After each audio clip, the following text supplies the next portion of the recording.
Okay. Yeah. I could use And that they- upgrade. It's a little two-sided tape and a Mhm. watermark profile folder. If we did. Where that's indented, it's almost, It's the same distance. yeah, You want to start the meeting again, Mayor? it's an improvement to me for sure. Okay, we would like to welcome everybody to our work meeting of the City Council, May 9th, 2023. And number one is a discussion with Stephanie on our delinquent utility accounts involving landlords and tenants.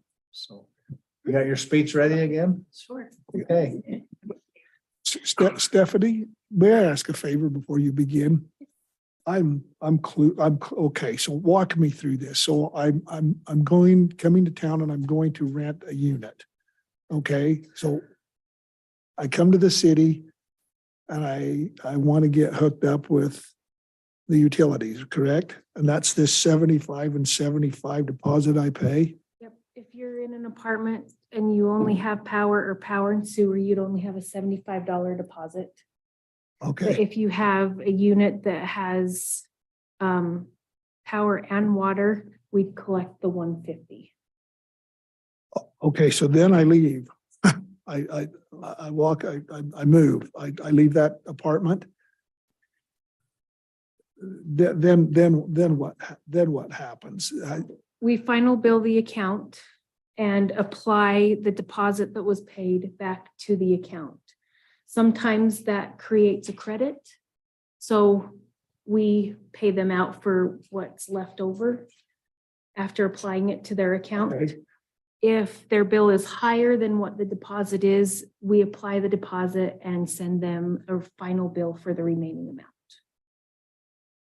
Okay, and is that kind of what the problem is right now? Is there's a lot of people getting behind or haven't paid that? Is that what we're discussing? Right. Okay, all right. Thank you. When you say people, Tony, you're talking tenants though. Tenants. Tenants. Not just the public in general. No, because if you're a homeowner, we don't collect a deposit. It's only if you're renting. Does the landlord become responsible for that at some point? That's what she wants to talk about. Nope, not right now. Okay, thank you. This would help too. In a landlord tenant scenario, does the tenant have his own or her own metering for the services? Yep, they have their own account. Okay, so we'd have individual meters for power and Mhm. sewer. Well, not the sewer. Unless but- it's an apartment where it's a master meter and the water service goes to all tenants. And then- they only have a power meter Then the owner would be responsible for that. for the water. If They- it goes, yeah, if it goes to Yep. all its tenants. Yep. Okay, so mostly you're talking about here, the tenants that have their own metering. Yes. Okay, all right, yeah. Yep. Okay, So we're ready. Even in apartments, they pay for their own power. Mhm. Got you. Okay, Some apartments take care of water and sewer and garbage. Some of them just garbage and water. So we have a wide variety of what utilities are provided at what location. But every Typically- tenant will always pay power. Typically, if the landlord's taking care of it, the accounts get paid, it'd be my guess. Right, because the water meter and the sewer or whatever would be under a landlord account that they pay. And he needs to provide it to the other tenants as Right. well, so he's gonna make sure that it's not turned off. So for discussion tonight, we're looking at tenants that are on their own, that are taking care of their own payments and making their own contracts with the city. Yep, that's Gotcha. correct. Okay, Okay, so going back to what our deposits are, the 75 for electric, the 75 for water. In that chart there, I've done what the base and average total is typically, so you kind of have an idea of what an account would run. And looking at the big picture, most rentals these days require a first and last month's deposit. And if you look at just what utilities are, our 75 and 150 don't cover what their utility bills are, even at base minimums. So looking at it, proposing bare minimum, you could kind of tier the deposits. So if you have an electric only account, $100, electric and sewer, so 2 utilities, $250, and any account carrying 3 to 5 utilities would be a deposit of $450. The reason behind the raising of the deposits is by the time an account gets in trouble, they have a past due amount along with the current amount that usually spills over into the next month. So an account can easily accumulate 3 bills in a short amount of time that can put a tenant in an unfavorable spot. Trying to work with people with payment arrangements, if they're not followed, that can quickly lead to a delinquent account. By raising the deposits, it would give the city a bit of a safety net if the tenant were to skip out, which does happen. I did include 4 examples. An apartment that just has power. You can see that skipping some payments, not following through on payment arrangements. And in just an apartment where you have power, they can easily use $100 to $150. So my average of $50 is quite conservative. So that's just to show what somebody could use in an apartment. The next one, a townhome that has power, sewer, and garbage.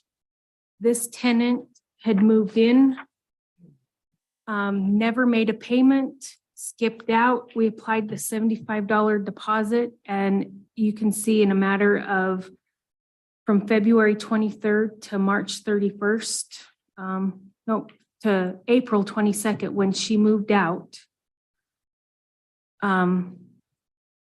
the balance on that account was $613 that she just walked away from.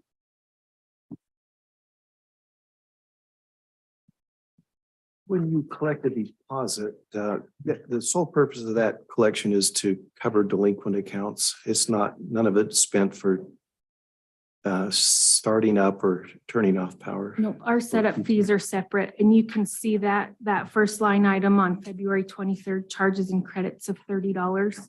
Okay, that's the setup. That would be the setup fee. In addition to the deposit, deposits are solely for delinquent accounts. It's for if there's a remaining balance. Okay.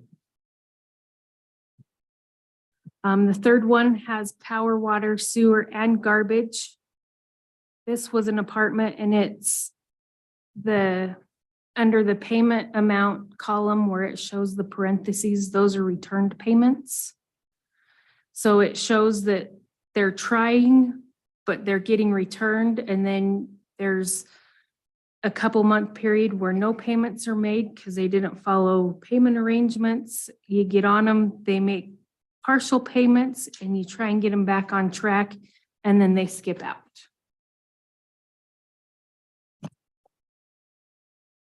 And then the same goes for that last one that has all 5 utilities. They had some return payments and they ended up skipping out and left us with a bill of over $1,000. So the third one, that looks like it continued for about 10 months.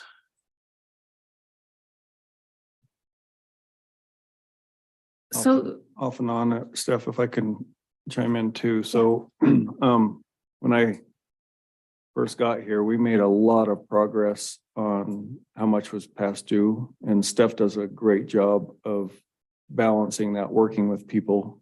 And so that's the hard thing. It's working with people. She sets up options to pay, but a lot of accounts don't get out of hand, but there's also only so much financially that, you know, she can do.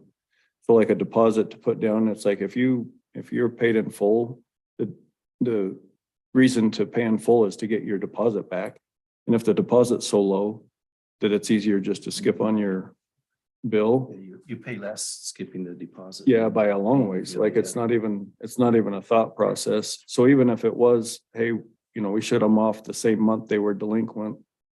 There's not the financial support for what Steph is doing, working her magic. And she, it's come a long ways, but it's also their money, just like Dave said. It's not, we don't spend it, they get it back. And so for most people, lifetime residents, you never see your deposit back. The problem just becomes, you're here for a couple months and then you're gone and that sort of thing. So people are more willing to pay when they first sign up, whatever they got to do to get utilities on. So I don't see it as a barrier to getting the utilities. You have all the good intentions of the world to, hey, I've got a new apartment. I'm signing up. It costs me, almost like first and last month's rent type of a situation. You get in the apartment, but then on the back end, when things aren't so good, it just kind of protects the city, before we send them to collections, which also doesn't usually amount to much for us. So that's kind of the philosophy behind it. Continue with my story here. So now I'm moving out. So I come to the city and I say, I'm leaving, I'm moving. So is the meter read at that, like a electric meter read at that time, or how it's read at that time, right? And then we bill through that date when they call. Okay. All right. If they call. If they call.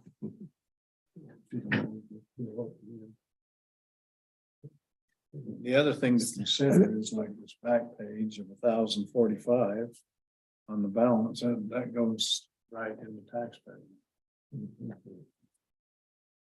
Can you use other depositor money that's never refunded? Mm-mm. So That's- it's on applied to each person's account individually. So what happens to the money that people don't ask for when they leave It's still on account indefinitely? if they don't move. Yeah. No, say they move and they never ask for it. There's got to be. a They still, balance no, in they there get that a no one ever return. asked for. No, that gets applied to their last bill. Oh, okay. So you end up paying it back. Yep. Anyway. Yeah, your deposits returned. And so like on our payables, you see refund. Gotcha. We have a refund every time. I don't know if you ever noticed that when we do the payables. There's usually one or two line items. Sometimes it's 75, I mean, they got their full deposit back, and sometimes it's $25. That means 50 of it was applied. $25 Yeah, was yeah. refunded. It was still a current bill, but they just. Yeah, apply it. But we don't take their final payment and then it gets applied, so it shows up as an expense, Yeah. right? Yeah, But the final bill is. it was reconciled before. It just shows up as an expense on our Okay. report, but that's money that's applied to account. So the electrical meter is read when I Yep. decide to They're leave. settled up. Yep. The power may or may not be turned off, or it may remain on, right? Or, I mean, when does the landlord start assuming responsibility for that? At that time? As soon as the tenant calls, it reverts back into the landlord account. So if the power remains on, then at that point in time, he would have to start. Okay. All right. Stephanie, you've proposed 3 options. Talk just a little bit about each one. So the second avenue to look at, and Gary was kind enough to send an excerpt from what Layton does, and I put the wording in there from Layton's contract, and it pretty much puts that if there's a remaining balance, it's essentially goes back to the owner's responsibility. So if the tenant were to skip out, that balance that the tenant leaves would be the responsibility of the owner. The Of the landlord. landlord. So that's an option that we can look at. Currently, we're not doing that. Right. But if we put a clause in like this, that would essentially make the landlord responsible for the tenant's balance if they left it. More onus on the landlord. More. Mhm. Would that Gary, work, Gary? talk a little bit about how that works for Layton. Sure. Layton's philosophy is for the rental of a unit is a business. And if you have a business, like any other business, and we provide a service, that has to be paid for. And the city shouldn't have to end up in paying for it if your business fails or part of your business fails. It's your risk, not the city's. Your risk, yes. So we have the landlord sign this guarantee, and the landlord receives a duplicate copy of the bill every month. That's the only other part, is that the landlord is informed of what his tenants are being billed every month, so that if it falls into arrears, they know that it's falling into arrears and they can do something about it. We typically charge a $50 turn off and turn on fee, and we charge both the landlord and the tenant that $50 fee because the cost, that doesn't even cover the costs Right. of somebody going out and turning the water on or turning it off, and then the billing and everything else that takes place. So a lot of landlords have elected just to include that in the bill. They charge the utilities with the rent, but those that don't end up in paying that $50 reconnection every time a new tenant comes in. And they cover any bill that is not covered by the tenant when the tenant moves out. And so it's worked pretty good. I mean, the landlords moan and groan about it, but it's a business. And How long has that been in, contribute. how long has it been in place? I was trying to think back of when we first started it, because we had exactly the same problem you've got. We had some very big bills that were accrued by tenants that left, and the deposits didn't nearly cover most of the bills, as happens here. When somebody skips, they usually skip with a good amount in arrears. And so it's been in place about probably close to 5 or 6 years. And it is Ultimately, landlords have to go along with it, I suppose. They figure a way to make it work. Yeah, we get complaints. We get some landlords that say, Kaysville doesn't charge Yeah. $50. And you say, we're not Kaysville. Yeah, build more in Kaysville. So, but it works. Okay. It works really good. And Stephanie, do you have any preference that you'd like to see? 1, 2, or 3? Nope. Ty, any thoughts there? So my thought is just, we wanted to have the discussion because we have a fee schedule coming up. And this is one of those items that we just don't want to introduce with other fee schedule changes because this is, Separate from. yep, and it includes kind of the direction the council wants to go. So if you have a preference of a proposal, I think, just tonight, I think we could just say, I'd lean towards the higher, the low, or something like that. We could bring it back it'll be incorporated into the fee schedule. If you're like, no, I don't want to go down that road. It's more of a head nod thing, just a discussion at this point. So we bring an actual proposal, but I think both are needed. The bills aren't getting less, like Steph started with, is the deposit's been the same for a long time. And back when utilities were probably closer to $75, it didn't matter as much, but what's that? Remind me of what we're thinking about raising up to again. So it's 100 for just the, Okay. Yeah, I those- see that. those 3. Okay. Those are just minimums, but if you feel like it should be, closer to an actual bill, we can propose anything that you're comfortable with. It could just be discussion, but Would it, We don't have to necessarily choose 1, 2, or 3. We could actually incorporate. you can make, it's just, 1 and 2.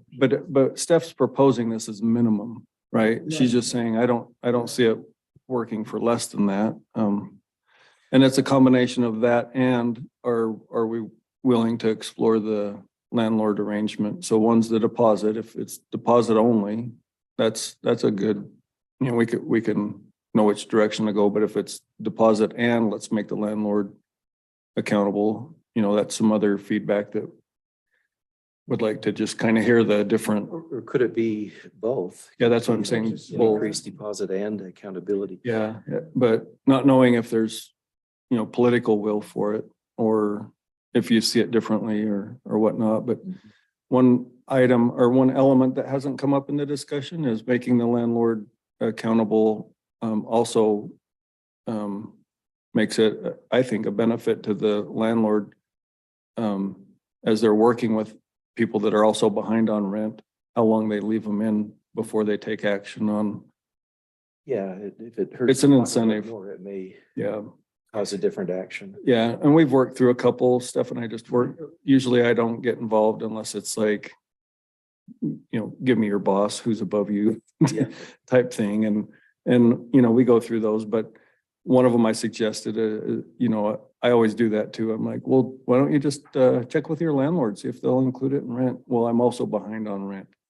It's hardly ever, are you only behind on utilities? And so it ties it together and it's, I don't view it as a problem to make it the landlord's responsibility. You know, that's like Gary said, it's part of the business, but I think if I was a landlord and I knew it was going to be rent plus utilities, that I would work with people, but I'd also know it's time to stop the bleeding and. Yeah, and the landlord has other options to go back for back rent or payment or damages, you know, than we do. We just simply can just send them to collections, But but they ask for more upfront too. If he's deposit. responsible. yeah. So Gary, if you, looking at the proposed fees, do those seem excessive compared to Layton's? Do they seem typical? The fees or the The number one there, just the bare minimum The deposits. deposits? Yeah. So the nice thing about it is that we really don't require deposits because we require the landlord to Oh, so cover the you, bill, and quite frankly, the landlord's easy to collect on, and so we don't have a need to keep track of deposits. I see. And but you could do both if you wanted to do I mean, both. and You it- could do both, but I suppose if a landlord didn't perform, you've always got an ability to place a lien on the property. yeah, you've also got the option of shutting off utilities, and Mhm. most of them, you know, fourplexes, they don't like to have their. Yeah, if the utility's turned off, he's not renting it to the Right. next person. That's exactly right. Yeah. Yeah. Oh, so you wouldn't, Layton doesn't have a deposit at all then? No, but I'm not saying that's a bad idea. Yeah. A little bit difficult because you become the enforcer, you know, at the counter. You're asking them for $450 deposit, you know, along with whatever they have to pay on a monthly basis, whereas the landlord becomes the enforcer if Mm. he's responsible or she's responsible for paying that, you know, for making sure that the bill is paid. So, Okay. but it could be either way. You could do both. And I was thinking along the lines, if we have the deposits, that would at least place a safety net for the city. But then option 3, if the landlord didn't want their tenants paying those deposits, the utilities would just be kept in the landlord's name and they would collect. So it could be an option. Yep, that's another option. 2 and 3 are actually both. Similar. Yeah, they can both be done. Like a lot of landlords in Layton elect to collect both. And that way they eliminate the $50 connection fee every single time a new tenant comes in. That's the way this Or landlord connection. does it. Pardon? That's the way this landlord does it. Yeah. This Yeah, covers Collect utilities. the rent and the utilities. perfect. That's exactly the way it should be done. So, in my opinion, so. You know, I think it's reasonable to make changes, you know, to address the problem. But at the same time, I don't want to make it an undue burden on a landlord either. I think we need to respect that to a degree. And I think the key is, like Gary says, just put the risk where it should be, and recognizing that we go forward. But I like Layton City's process. the landlord guarantees. Well, I think with it being a business, we have to recognize that if it's another type of business, the residents in the city aren't responsible for that business failing. Or their being risk. behind on their Yeah. payments or utilities. So if you look at it that way, it makes sense to me that the landlord is probably not gonna let that tenant stay there and carry his rent or utilities for very long. And then if they do skip, it's not put on the residents. Yeah, it's a good point. Just flat rate. I mean, if you got an 18 flex, say. How do you know, all 18, what the bill is gonna be for each one of them? Power, water, sewer. Well, I- Figure a flat rate. Would we feel comfortable doing away with deposits, not unlike Layton? And having the landlord guarantee the payment? In other words, he doesn't get power for his next tenant until he gets the old one paid. I guess I'm trying to figure out how does he know which each one would be? It wouldn't even have to be an 18-plex, it could be a duplex. Well, he's, Either, But they wouldn't have an individual meter. yeah, they have individual meters. I mean, that'd be part of his, What if you just had a master meter? Well, so I the think then it's like- utilities are in agreement with the individual, so the account is with the individual, and I think you're talking, how's the property structured? Because they have different types of meters, and so as people move in and out, the landlord does know who moved out of unit 3. Right, and that's the point when the account is settled, the tenant should take care of it. You know, but the landlord would probably need to make sure that everything was square before they gave their deposit back. You know, I mean, they just, And, but the property manager, the landlord would, I know exactly what you're saying. I guess maybe I don't understand the, Well, so and I guess I'm sitting here thinking of a subdivision we have that's an HOA that has just one master meter. Mhm. Wildflower or whatever it is down off Island Road. Sure. I can't remember if that's the correct name of it or not, so, but they have a master water meter, right? Mhm. And I don't know how many units there are in that subdivision. There's, I don't know. but yeah, they just bill their So they get one- HOA fee covers They bill the utilities. HOA for a water bill, okay? Mhm. But that doesn't preclude the fact that somebody may be using a lot more water than someone else, right? It's just the nature of the game. That's what a master meter does. It's just all included. But that's So their, power, any that's of their business model. other than we have apartments that have individual power meters and a water master meter. Sure. So water's provided with rent and power, they have to come and get their own account. So all they're doing is backing up anything that's left, and they can write that into their landlord agreement or their rental agreement that says whatever their terms are. You know, you don't get your deposit from me until after I get something back from the city that says you're, Right, but so are we saying that the landlord is gonna make the payment each month for however many units? no.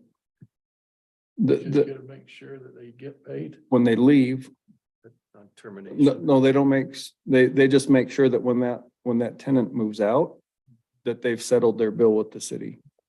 That's the only time, they don't get their monthly bill, they don't see it. So he collect the deposit for himself? He then could. to- Could. You could, He yeah. could. Or does the city still collect? I think that could be his business Yeah, if plan he- rather than Did ours. you say the landlord gets a copy of the utilities? And Yeah, Layton, in fairness to the landlord, sends him a copy of the bill, and so he can see if it's falling into arrears for those landlords that don't pay the utilities. You may not want to surprise him with a 6-month. Right. Right. I Would that see, be that's easy what to you're do, saying. Stephanie? Or they're watching the bill. I think so. Okay. I think in I our could send it to system, both, you yeah. can do both landlord and tenant. Mhm. Yeah. I would rather see the landlord take care of the deposit. They're typically charging a first and last month rent to come in. If they've got to raise that up to cover something else, Sure, let them do it. that's their business.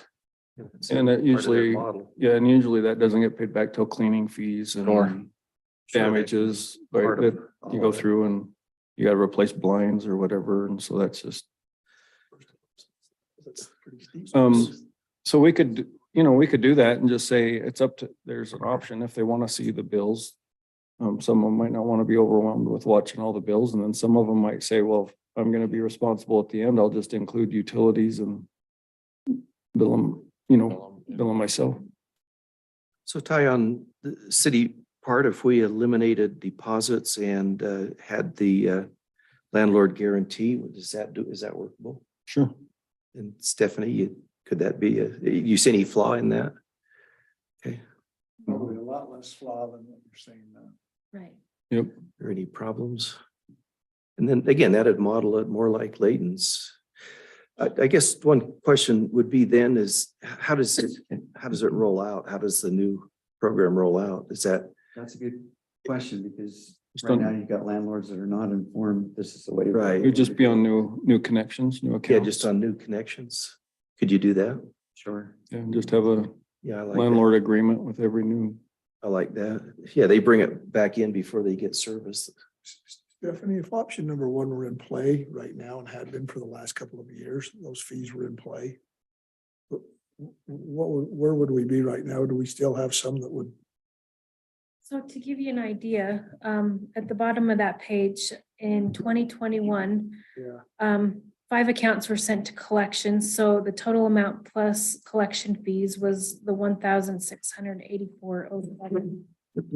And then in 2022, 6 accounts were sent to collections. Total amount and fees was 3832.79. So even the 450 wouldn't have covered it quite in 2022, would it? Right, but it would have been at least something, because if we send an account to collections, we'll usually collect on 1 or 2, but we'll never collect what we send, because most times when they collect on an account, it accrues legal fees, which then takes up quite a bit of the money that they end up getting back. So we may get a third to half of what was owed on the account, which is better than nothing, but it still puts the city out. So if that was, well, I guess it would depend on what sort of a deposit they had paid, whether they paid the 250 or 450 or. But we wouldn't have bled as bad, that's for sure, right? Right. If that was in play. And this would just move forward with new units. We wouldn't go back and Yeah. I think that's a, Something that you could look at if tenants were changing, could you Yeah, that's another thing. to inform the consider. landlord that policy has changed? And now that the tenant and landlord, or that the existing tenant has moved out, that with the new tenant coming in, this is the new policy? You could do that. Yeah, I think a letter, I mean, we know who the landlords are, a letter to each landlord outlining the new program. And then to further go on to say that it will roll out as the apartment changes hands. so that's kind of my thought, because I think number of landlords is a lot less than number of tenants. So once they've been through that, and the landlord's aware, then they know what to plan on, for the next rotations. The But it's letter not, up front would help them get set up rather than being surprised with a sure. statement from the city that says we need this agreement signed. Oh, yeah, we can contact them and let them know. for sure. Or even a letter with a copy of the proposed agreement. Yeah, whatever. The I think- guarantee. I think, whatever Steph feels like is the most effective use of her time, you know what I mean? And I don't Yeah, I think you just don't want to surprise anybody. right, yeah, without surprising anybody, just communicating as best we can, but How does the, Example 2 is almost like a cosigner at a bank. yeah, it's a guarantee. Yeah, it'd be the landlord Almost guarantee. exactly like a cosigner. But it's really no different than any other commercial business. Sure. Right. The interesting thing, to your question, Jeff, and that is that commercial businesses figure out, what the utilities are going to be. I remember even when we did our lease with the business downstairs, we had to figure out what the utilities would be because that's included in the cost of the rent. Right. And so that's all it's going to do is just require the landlord to reach out to the city and say, how much am I paying for utilities? Or how much we've been paying for utilities. And so it's pretty easy to come up with a figure, but the landlord really ought to be the one that does the collections, Mhm. is responsible for his tenant. Takes the That's risk. Our Yeah. philosophy. Mhm. How do we feel then as a council in that direction? That is, we adopt or look at option number 2 and eliminate the deposit fees. I'm in favor of Yeah, that. you'd come along with it, Jeff. What was that, Dave? We'd look at, aligning what we do with, it would be the same as Layton. Basically, the landlord would guarantee the payment at the turnover of the, as the unit turned over. Then we wouldn't collect fees. The landlord would build that into his model in the way he does business. Or we want to say fees as deposits. And again, that would align similar to Layton. Thoughts, Tony? Your third option here, basically you're saying that the landlord collects everything, the rent and the utilities, right? Yes. And both of those, Layton uses both of those. In other words, the landlord can choose to go the other way too. There's The no, landlord, and I'm just thinking, I guess I'm sitting here thinking, putting on a landlord hat. I may not want to be bothered with having to pay the utilities all the time, so that. Well, it's extra accounting, isn't it? I think that's more of a burden to the landlord. My, Unless you only had one meter. I mean, I can understand that. and without billing, you're not promoting conservation. So if it's utilities included, Just like your statement there, somebody using more water than somebody else. yeah, or just saying, well, I don't care, it's included in rent, other than that process of, they might not be set up to bill them actuals every month. You know what I mean? I guess if I'm- A lot of extra work. Yeah, me too. Just say, go get the utilities, but I'd say that would be the option, that the 3 would be more onerous to the landlord. Again, respecting their side of it a bit. My option would be 3. as a landlord. Of course, that's what you do, Makes right? it a little cleaner, just because then we're not moving the utilities in and out of another account. Because if the tenant still comes in and signs up, it's still the time to go out and get the read and get the account set up and everything. Just for your reference, from January 1st to May 1st, this is just tenants moving in and out. We had 49 move in and move outs in Morgan, which is a big number for as small as we are. Talking to the power guys, when they go out and do reads, they estimate about 20 to 30 minutes per read, because they've got to drive, they've got to read, and they bring it back. That's just the power guys. And now if we're doing power and water, our water department does the same. So you're now looking at 40 to almost an hour to get reads for each account. Okay, but we charge for that service though. And I think it's like Gary says, we don't charge enough and neither does Layton. So I think that's a discussion. And so that's a fee rather than a deposit. That's probably a discussion for another day. Shut off and set up fees or. Yeah. Well, that's just, I mean, if we're not getting enough, then we need to reevaluate that.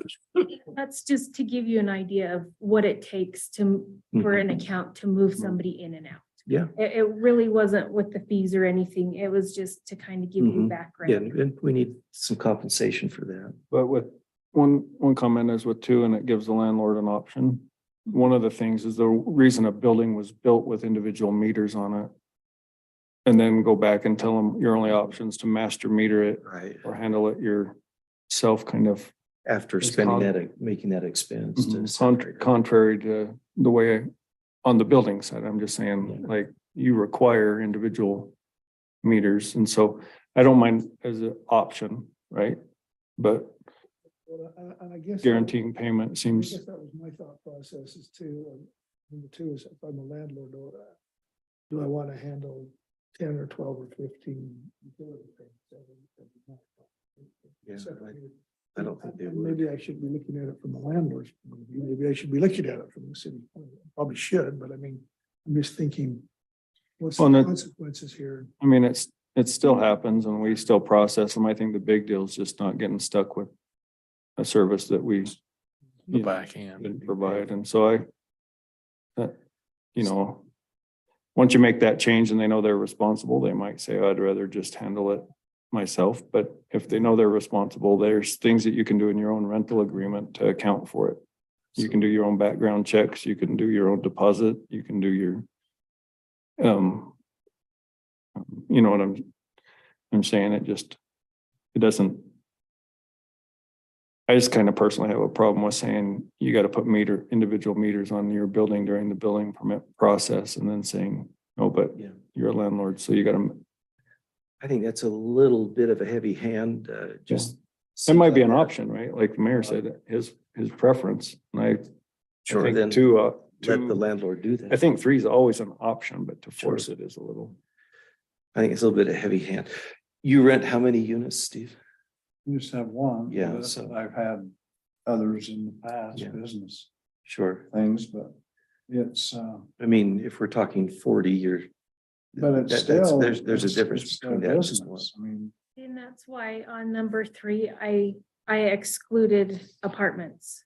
So another option is to have the landlord carry utilities on non-multifamily rentals. Mhm. So that would exclude apartments where you have Meters. the many units. So that wouldn't be your apartments or anything like that, but people that have townhomes and homes, that could be an option because it's one unit. But I mean, that could still be an option even if we don't require it, couldn't it? We Just have to- again, people in right the- now that do it. Yeah, in the normal course of business. So, but knowing where we're headed with the discussion, I think that gives us, we can go back and make a proposal and come back with, and then we can work on the terms of how that reads. I think we just need to not put in the back of our head that if it's a negative figure, we put that on, we divide that between all the residents in the city, which don't have anything to do with it. Yeah. Yeah, and if but that's what we're saying, if the landlord guarantees the payment, we're covered either way. Right, Landlord's the co-signer. But give the landlord the option to figure that out, so.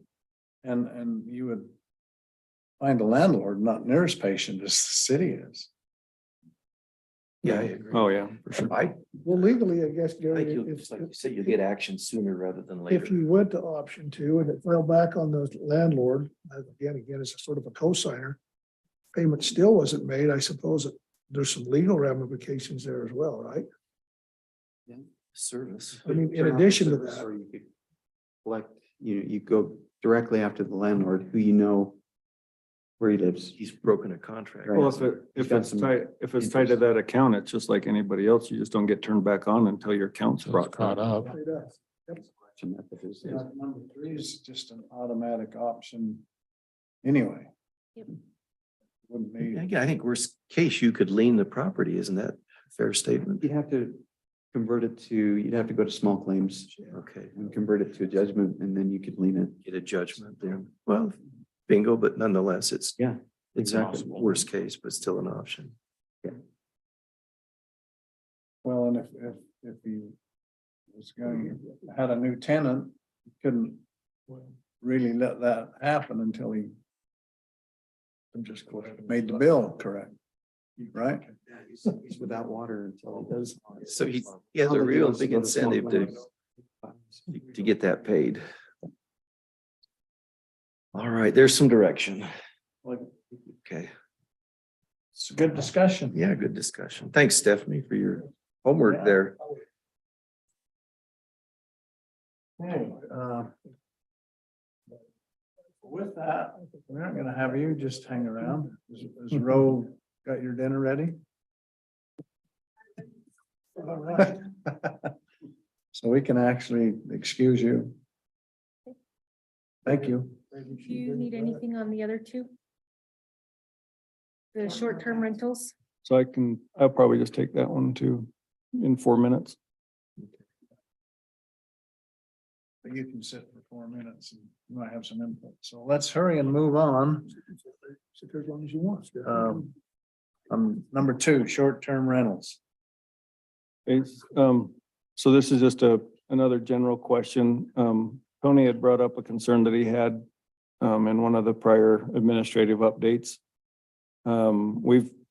We've looked at enforcing that. Our code is not adequate to addressing the issue of people subletting their house. You know, all we have is really a parking ordinance. That's not adequate. Because you can't store a car on the road. You can park it, move it every day. So that doesn't cover it. So basically it's just, the only way to enforce something like that, if you're interested, is to move forward on a short-term rental ordinance, which right now we don't have one at all. Steph's done some homework on how that would happen. Business licensing, you would have to come in and get a business license, and then we could put parameters on it if that's something you're interested in. The planning commission that's on their list of ordinances to propose. Under agenda. Yeah, it's on their agenda, but that also would come to council eventually. So it's just one of those things that, you know, how aggressively are you interested in us proposing a short-term rental, or do we just wait and let it ride out and see what the planning commission How comes up big of a with? problem is it, do you feel? It's been an ongoing problem. We get asked all the time. So we don't permit it, but they happen because we don't permit it, but we also don't regulate it because there's just nothing. And my feeling is we're in the service industry, and by regulating it, we're by permitting it, we're telling someone, if you do it, here's how you do it legally. And then you don't have ramification. And I think people that are doing it are kind of sticking their neck out there, and I'd rather just acknowledge it, provide it as a service so that they know what they're doing has the support of ordinance instead of leaving it in gray area. That's how I view everything that we regulate, is it gives you the correct path forward. So if you building permits, all of what we do. This is Midway. Yes, Midway. I pulled that because they had, I believe, one of the first ordinances to help regulate this. And I went through and just highlighted a few things where, it tells you, maximum overnight occupancy, number of cars, no overnight street parking, just things that we could regulate if we put something in place. They're a little bit more of a destination town right now, resort town. Recreation. But I really like Garden Cities that Gary and Ty pointed me towards, because it's very straightforward and simple. On that front page, I called up there to their office today, and that top part is what's required to even apply.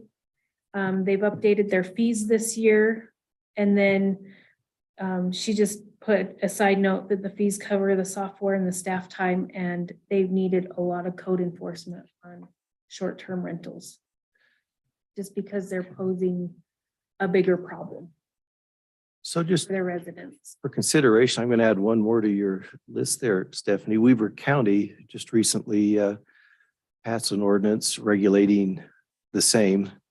There was a newspaper article. I'm going to give you a copy of it, and Ty, you can factor that in as you look at maybe what might work.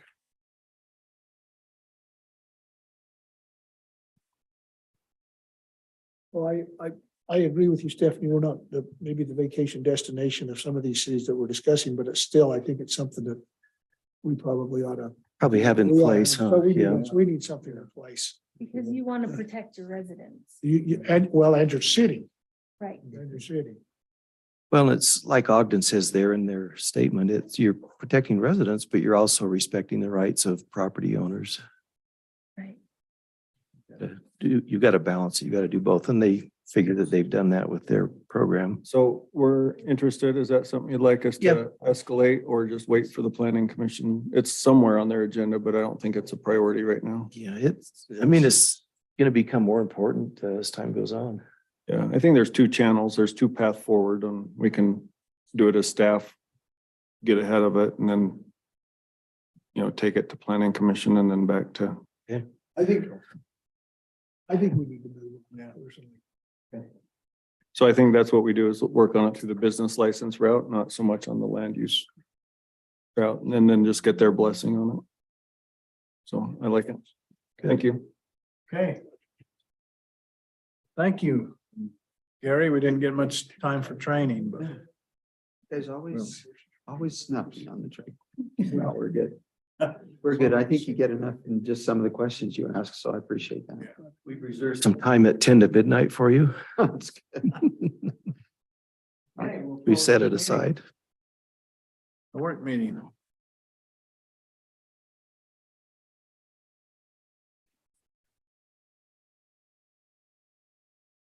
Thanks, you need a quick. Thanks, I Stephanie. do. Okay. Any questions on anything? Let me know. Thank you, Stephanie.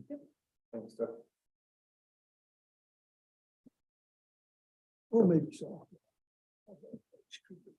Yeah. Maybe I'll- Have a chocolate for the restroom.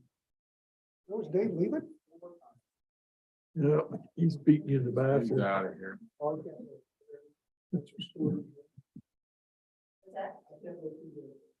I know, but you know what? That's good storage room in there.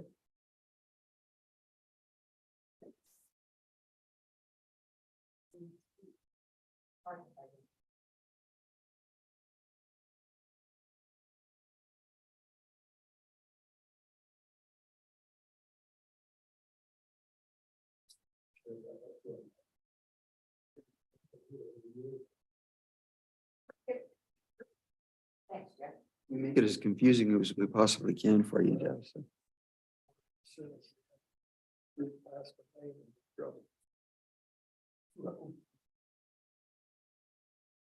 Both days, we don't accept news articles as reference.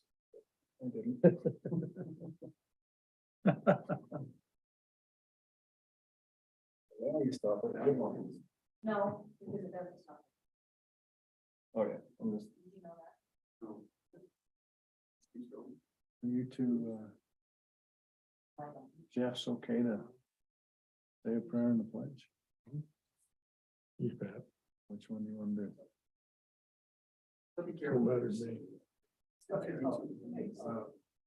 Jeff, you do the pledge?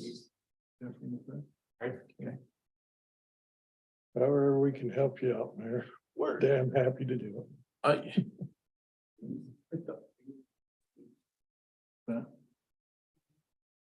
Have the school here for Operation Graduation money. They already come for that? Well, they come looking for a project, the service project, the last, Yeah, it was the city park. they did come do that, right? Yeah, And we gave them money. It's in the back of my head. I think. I don't know. We have Cheerleaders this just- year.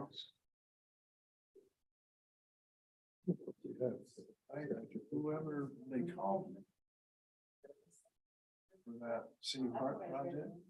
Yeah, that's what I think we'll just run it to the others. What are they doing over there? What was their service? It was gonna, we did approve it, because we're supplying, we're paying for the dirt when they, I don't think special clay for the mound, baseline. Well, the old baseball. Oh, field, they're doing okay. Once they cleaned it up and had the bill, and the city was just. Isn't that right, Ty? The Operation Graduation. For senior Senior. project And for the city we park, gave them money. baseball diamond. Okay. We usually talk about that. We do that here, council meeting? Okay, I think I should have put it on my update. We decided He'll provide the sound for that, or the dirt. Perfect.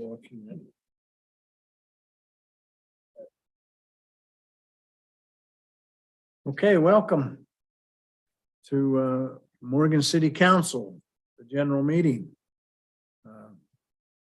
Appreciate it if there's anybody joining us on. Don't see anybody. We appreciate being here. I've asked Jeff to give the Pledge of Allegiance, and Jeffrey will offer us a prayer. Everybody rise, please. Repeat the pledge. I pledge allegiance to the flag of the United States of America and to the republic for which it stands, one nation, under God, indivisible, with liberty and justice for all.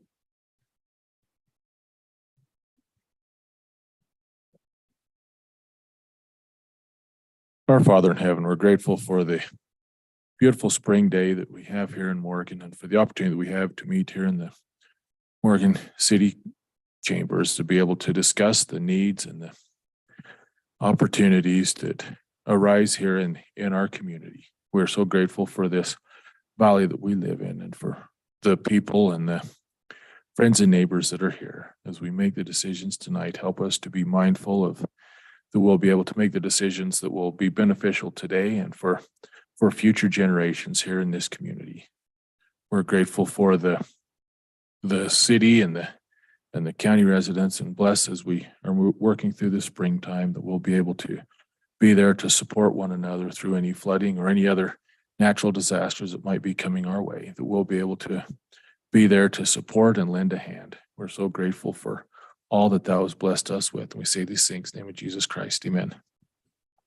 Thank you. Okay, do we have a motion to approve of the meeting's agenda?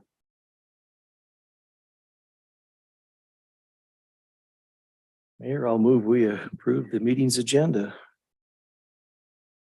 Do we have a second? Second. All in favor? Aye. Any opposed? Okay. On the consent agenda, do we have a motion and a second to approve the minutes of March 28th and April 11th and the work meeting and the council meeting of April 11th and the warrants from 4/7/23 to 5/5/23? I have a couple of comments first. Okay. Question. The minutes for March 28th. Dropping down to the Danny Wall discussion.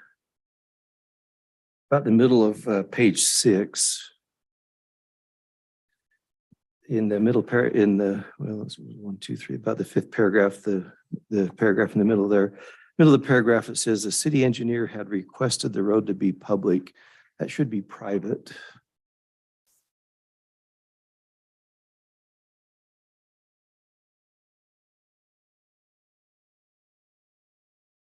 Aye.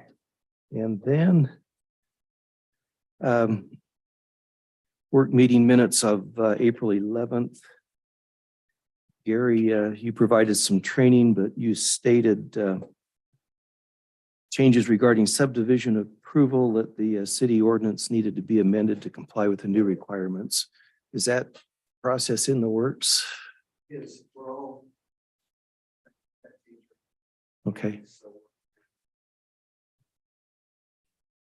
When you say we, the city, or? Okay. Oh, I see. Okay. Shoot. You won't forget us. Okay. All right. Good, good. You're a good guy. That's all I had. Any more discussion? Okay, do we have a motion and also a second? I'd move that we approve the city council meeting minutes of March 28th, 2023, the work meeting minutes of April 11th, 2023, the council meeting minutes of April 11th, 2023, and the warrants of 4/7 to 5/5/23. With the change you, Yeah, with two changes, well, with just one change and one inquiry. and I'll second that, Mayor. Okay. We have a motion from Dave to approve the city council meeting minutes of March 28th, 23, and city council work meeting of April 11th, 23, and also the city council meeting minutes of April 11th, 23, and the warrants from 4/7/23 to 5/5/23. All in favor? Aye. Opposed? Okay, Denise, that was unanimous. I don't see anybody on for citizen comments. Okay, we'll move to item 4. Line A is open and adjust 2022-23 fiscal year budget. And B is adoption of tentative budget for Morgan City for the fiscal year beginning July 1, 23 and ending June 30, 24, and setting a date for a public hearing to adopt the final budget. Once again, this has been discussed and prior to this meeting. So let's open this for discussion. Well, Pardon? So I'll move to open a public Oh. hearing. I'll second that. Thank you. I don't know that we discussed the city budget. We discussed RDA and the municipal building authority. So our discussion on the city budget will be new right now as we get through the hearing. I made the motion. Tony did.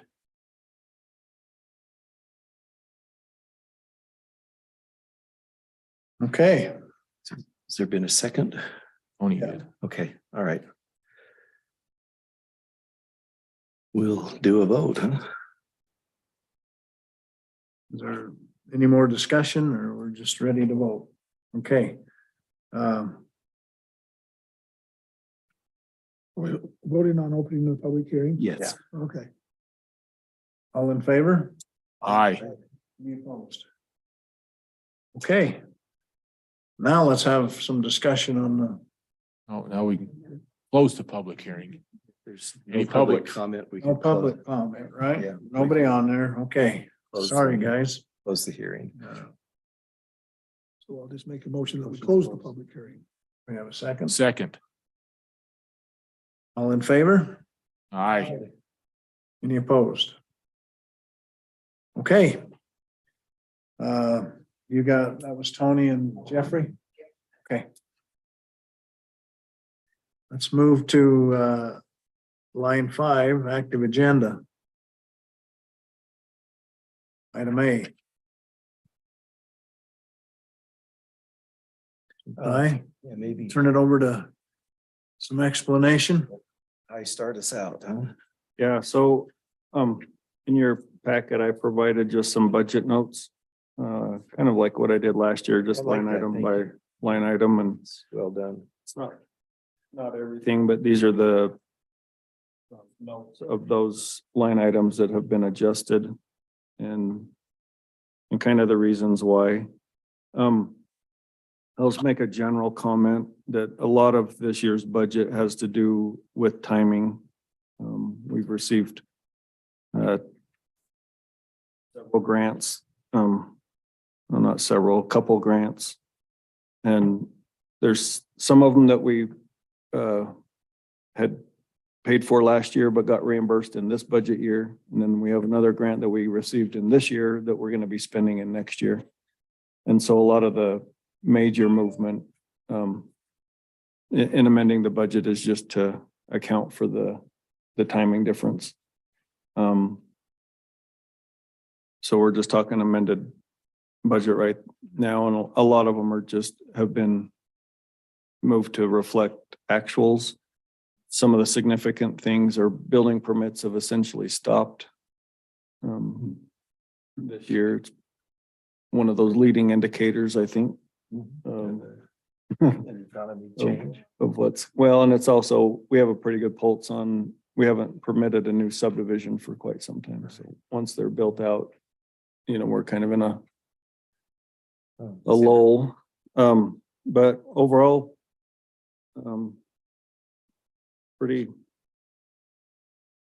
that's really on the revenue side, the only significant difference other than, as you all know, that interest has gone from 1.5% to 4.6% roughly in the PTIF. So that's helping offset.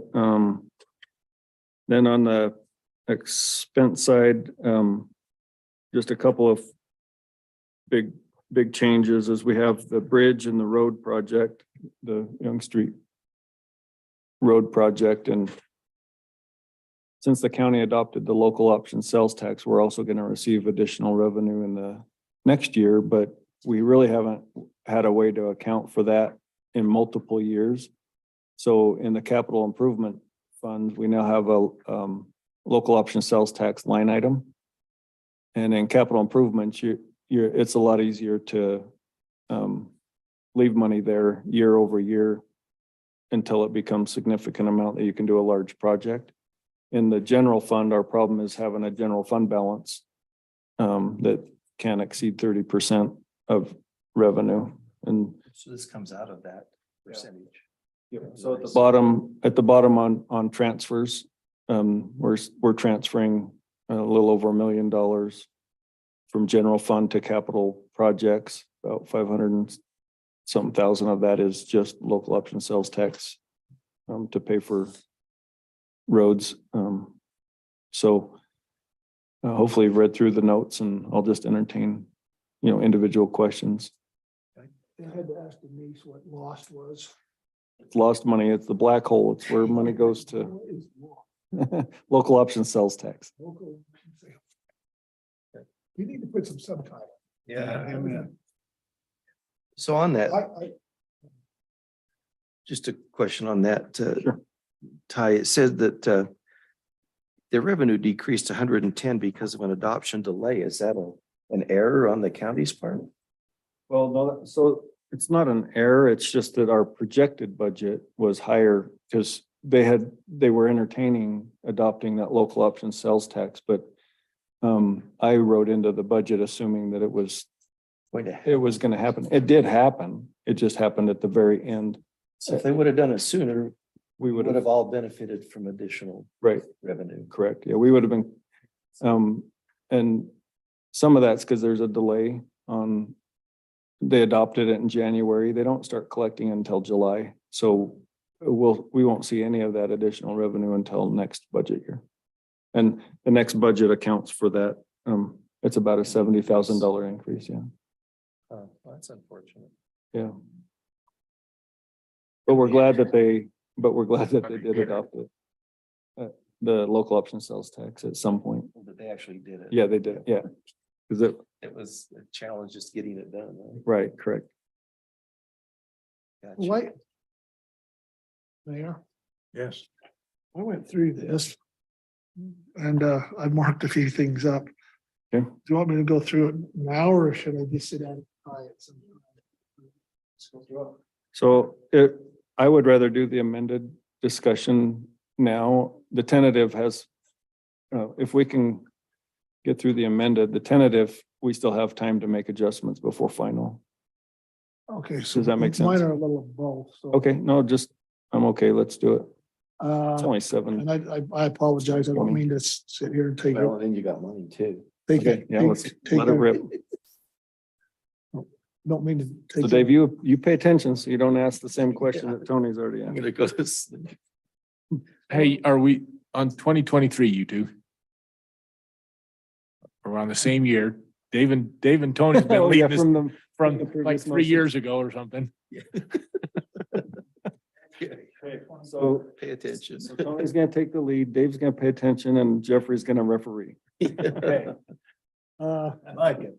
Some of mine are just comments, I think. I don't, I just, one of the things I highlighted was sales tax on page 1. I mean, that's from 2023 actual to our amended, or our tentative budget, that's a pretty good increase.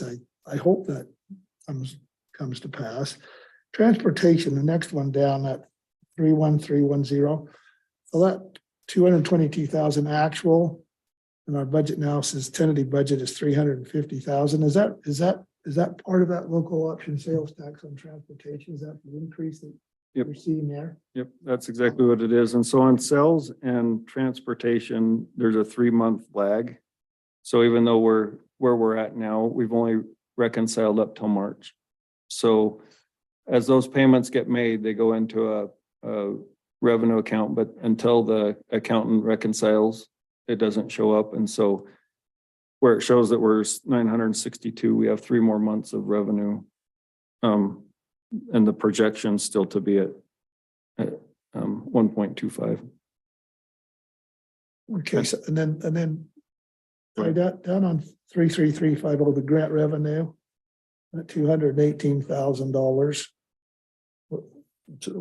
Where's that coming from? That revenue, that grant revenue? So that's 78,000 that's in the original budget Yeah, that went to 0. That's part of the 2.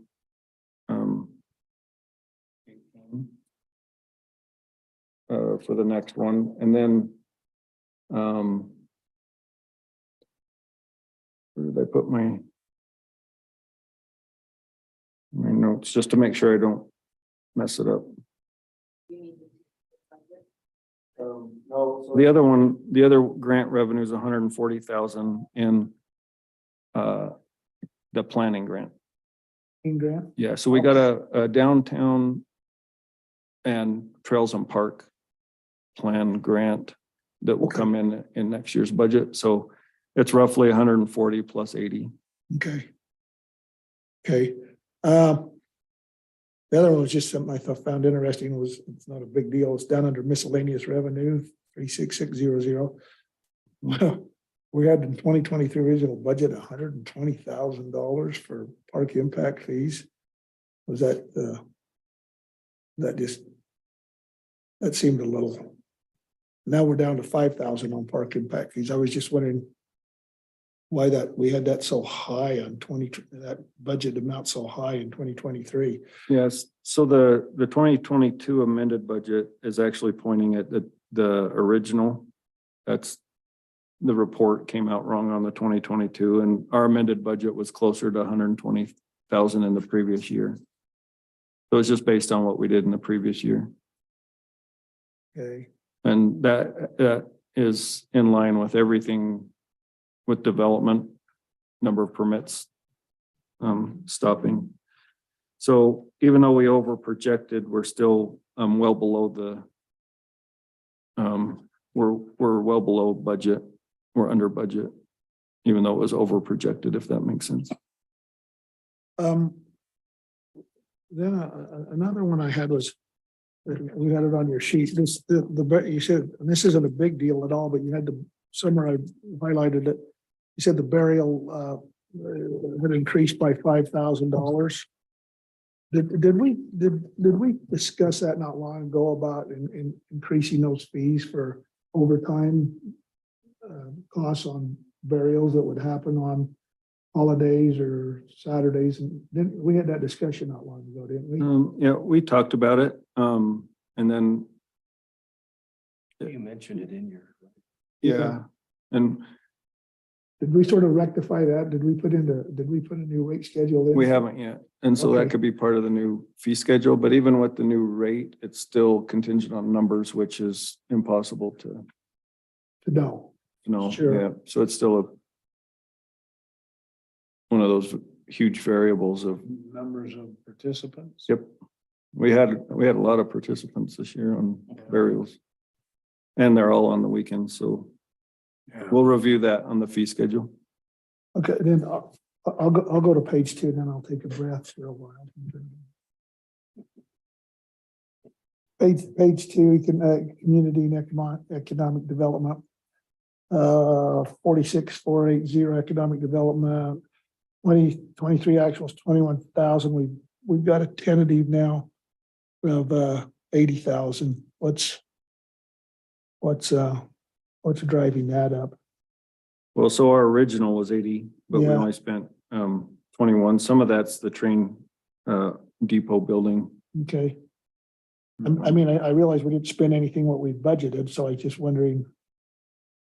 Yeah, well, so what we actually spent, I just like to put it in there in case there's an opportunity. But most of what was spent on the depot last year was in a grant. Okay. I was just wondering again, if that's something we had in mind or we, Yeah, and the minimum is 20, so we just spent 20. That's our payment to the Chamber of Commerce. And then it's just a buffer of other economic development opportunities if we have one. So, then 54,310 law enforcement contract, the county has not hit us up for more money on that contract. It's pretty much remained flat the last 2 years. Yep. Okay, and so for them to propose something, it would have to go through their budget process, would hear about it in at least by December. And I would tell them, No, thanks. well, I'd tell them that, but then if there was an adjustment up or down, it wouldn't apply till the following budget year. And I haven't heard anything this year, so it stays the same. Past that. Yep. page 3. Bet you mind if I continue for a moment, Dave? Yeah, go for it. You're on a roll there, Tony. Mhm. Disaster response, I'm a little bit so. Posing a $40,000 salaries and wages through care, right? Down on the equipment, the expense and maintenance, $407,000. Mhm. Okay, so just. What is that? That's a generator grant. That's the grant for the generator, Yeah. okay? So on the expense, so anything preparedness, it says disaster response, but it's basically, we created that after we had the windstorm Okay, event, and then with ARPA and CARES, that salary and wages, it says care, but, that's already, CARES Act has already come and gone. What that does is that just budgets for flooding expense. So anybody that responds to flooding in this current year, there's a job code in our system that'll just, it doesn't matter if they're roads, power, parks, right? They just bill those hours to that. And then on reimbursement, it's all ready to go for FEMA reimbursement. That's why it's budgeted, and we may not spend it. okay, so the 407, okay, that makes sense. It's the 407, that's the generator. Yep. The grant, okay. Mhm. And then just one more on page 3, we're down on parks, recreation, public property. 64,310 professional and technical, Mhm. we bounced it up to 80,000 Mhm. because. So we've done a contract for our park space. So we have a landscape company now. That's what that is. Yep. Okay, I wondered if that's what that was. Okay, Yeah, it's 78. The whole contract's, well, we printed them. I think they're in the packet, aren't they? they're in the packet. They are in the packet. Yeah, yeah, it's in there. And I wondered if that's what it was. Okay, Yeah, so we just pay it out of that now. And we did increase the parks budget. We felt like that was a priority. Now that we have water, we have a new sprinkler system. We're just really putting a focus on parks this year because we've had a couple of terrible years in a row. So if that's going up, wouldn't there be a corresponding drop in salaries or? So Or at least a drop anyway? Well, so part of that is this, we're talking next year's, right? Not amended, yeah, because amended is dropped, and then from the amended, it's still less than what our original budget was last year. Okay, I can see that. So salaries have come down, but, Next year they're. yeah, and I have some comments on next year's budget of what's included in next year's budget on salaries. Or I could just mention it now if that's easier. So next year's budget includes, the increase in healthcare. It has a 3% cost of living. It also budgets for a public works director position, even though we likely will not fill it this year. We just worked it into the budget so that at any point when we need a public works director, that it's covered. And part of that it would be in parks. So part of it's administrative. It's all proportioned on how much time they spend in percentages. So that's all on next year's budget plus the grants and the I can get to the other ones, but those are the kind of in that salaries category why some of them are low or higher.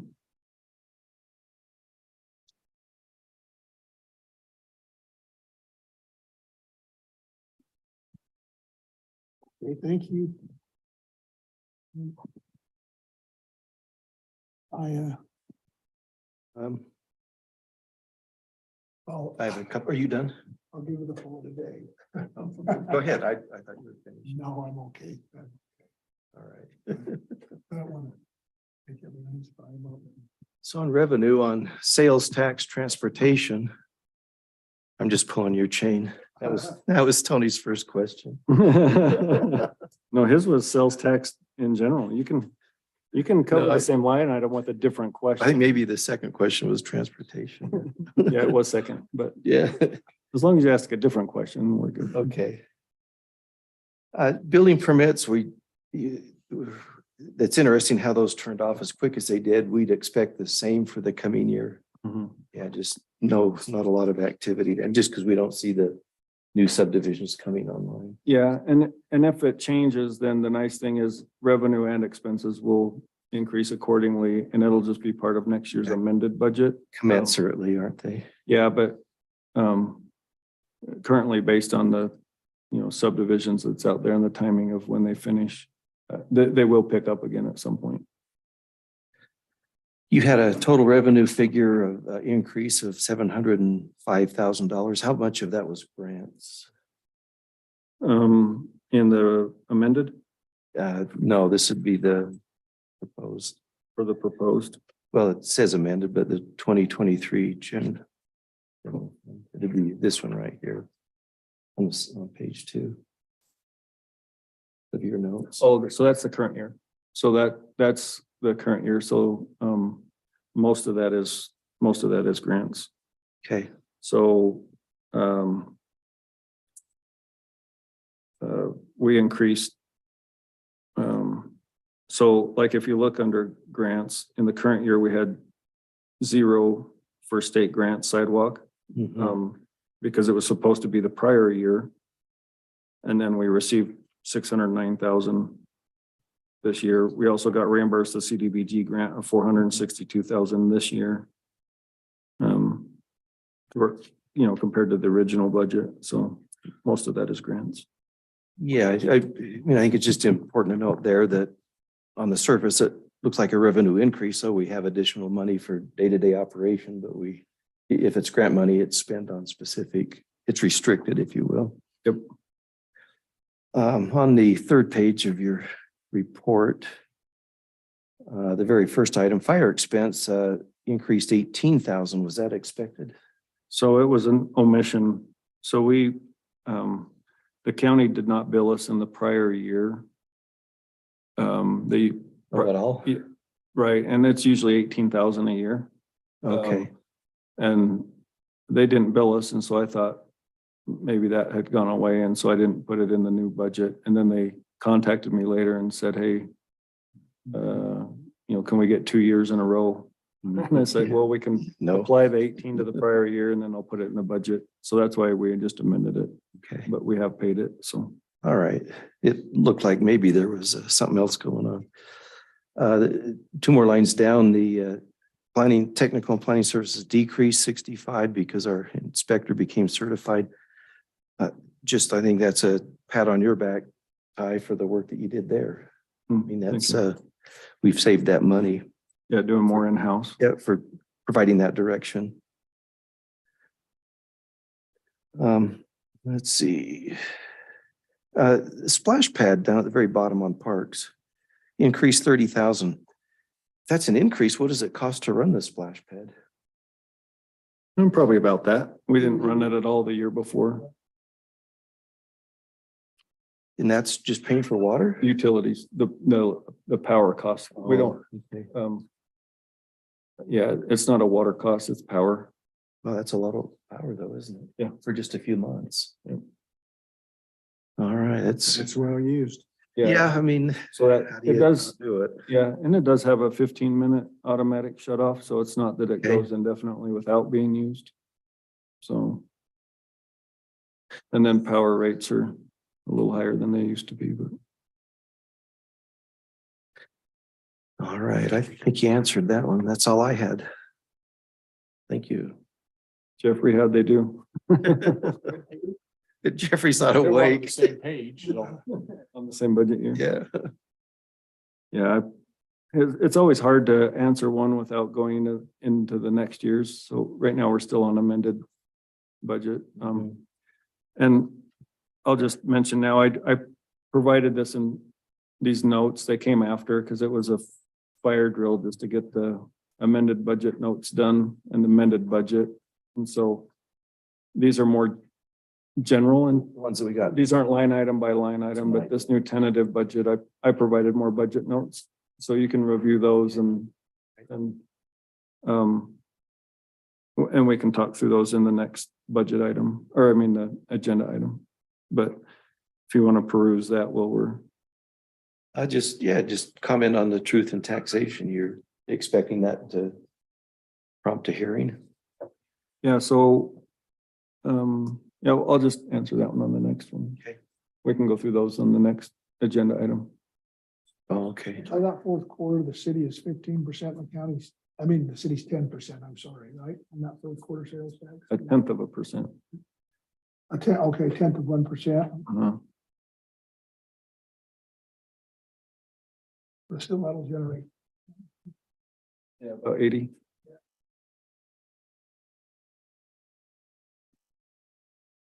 Because I know that's what because of the ramp tax, the revenue is 1/10 of 1%.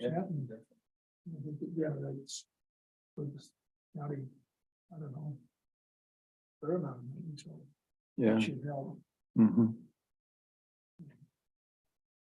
One final question, are we all too big to run through the flash drive?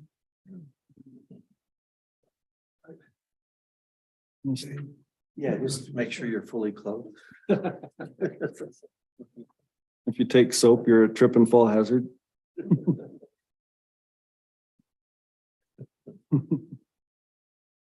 Thanks, Ty.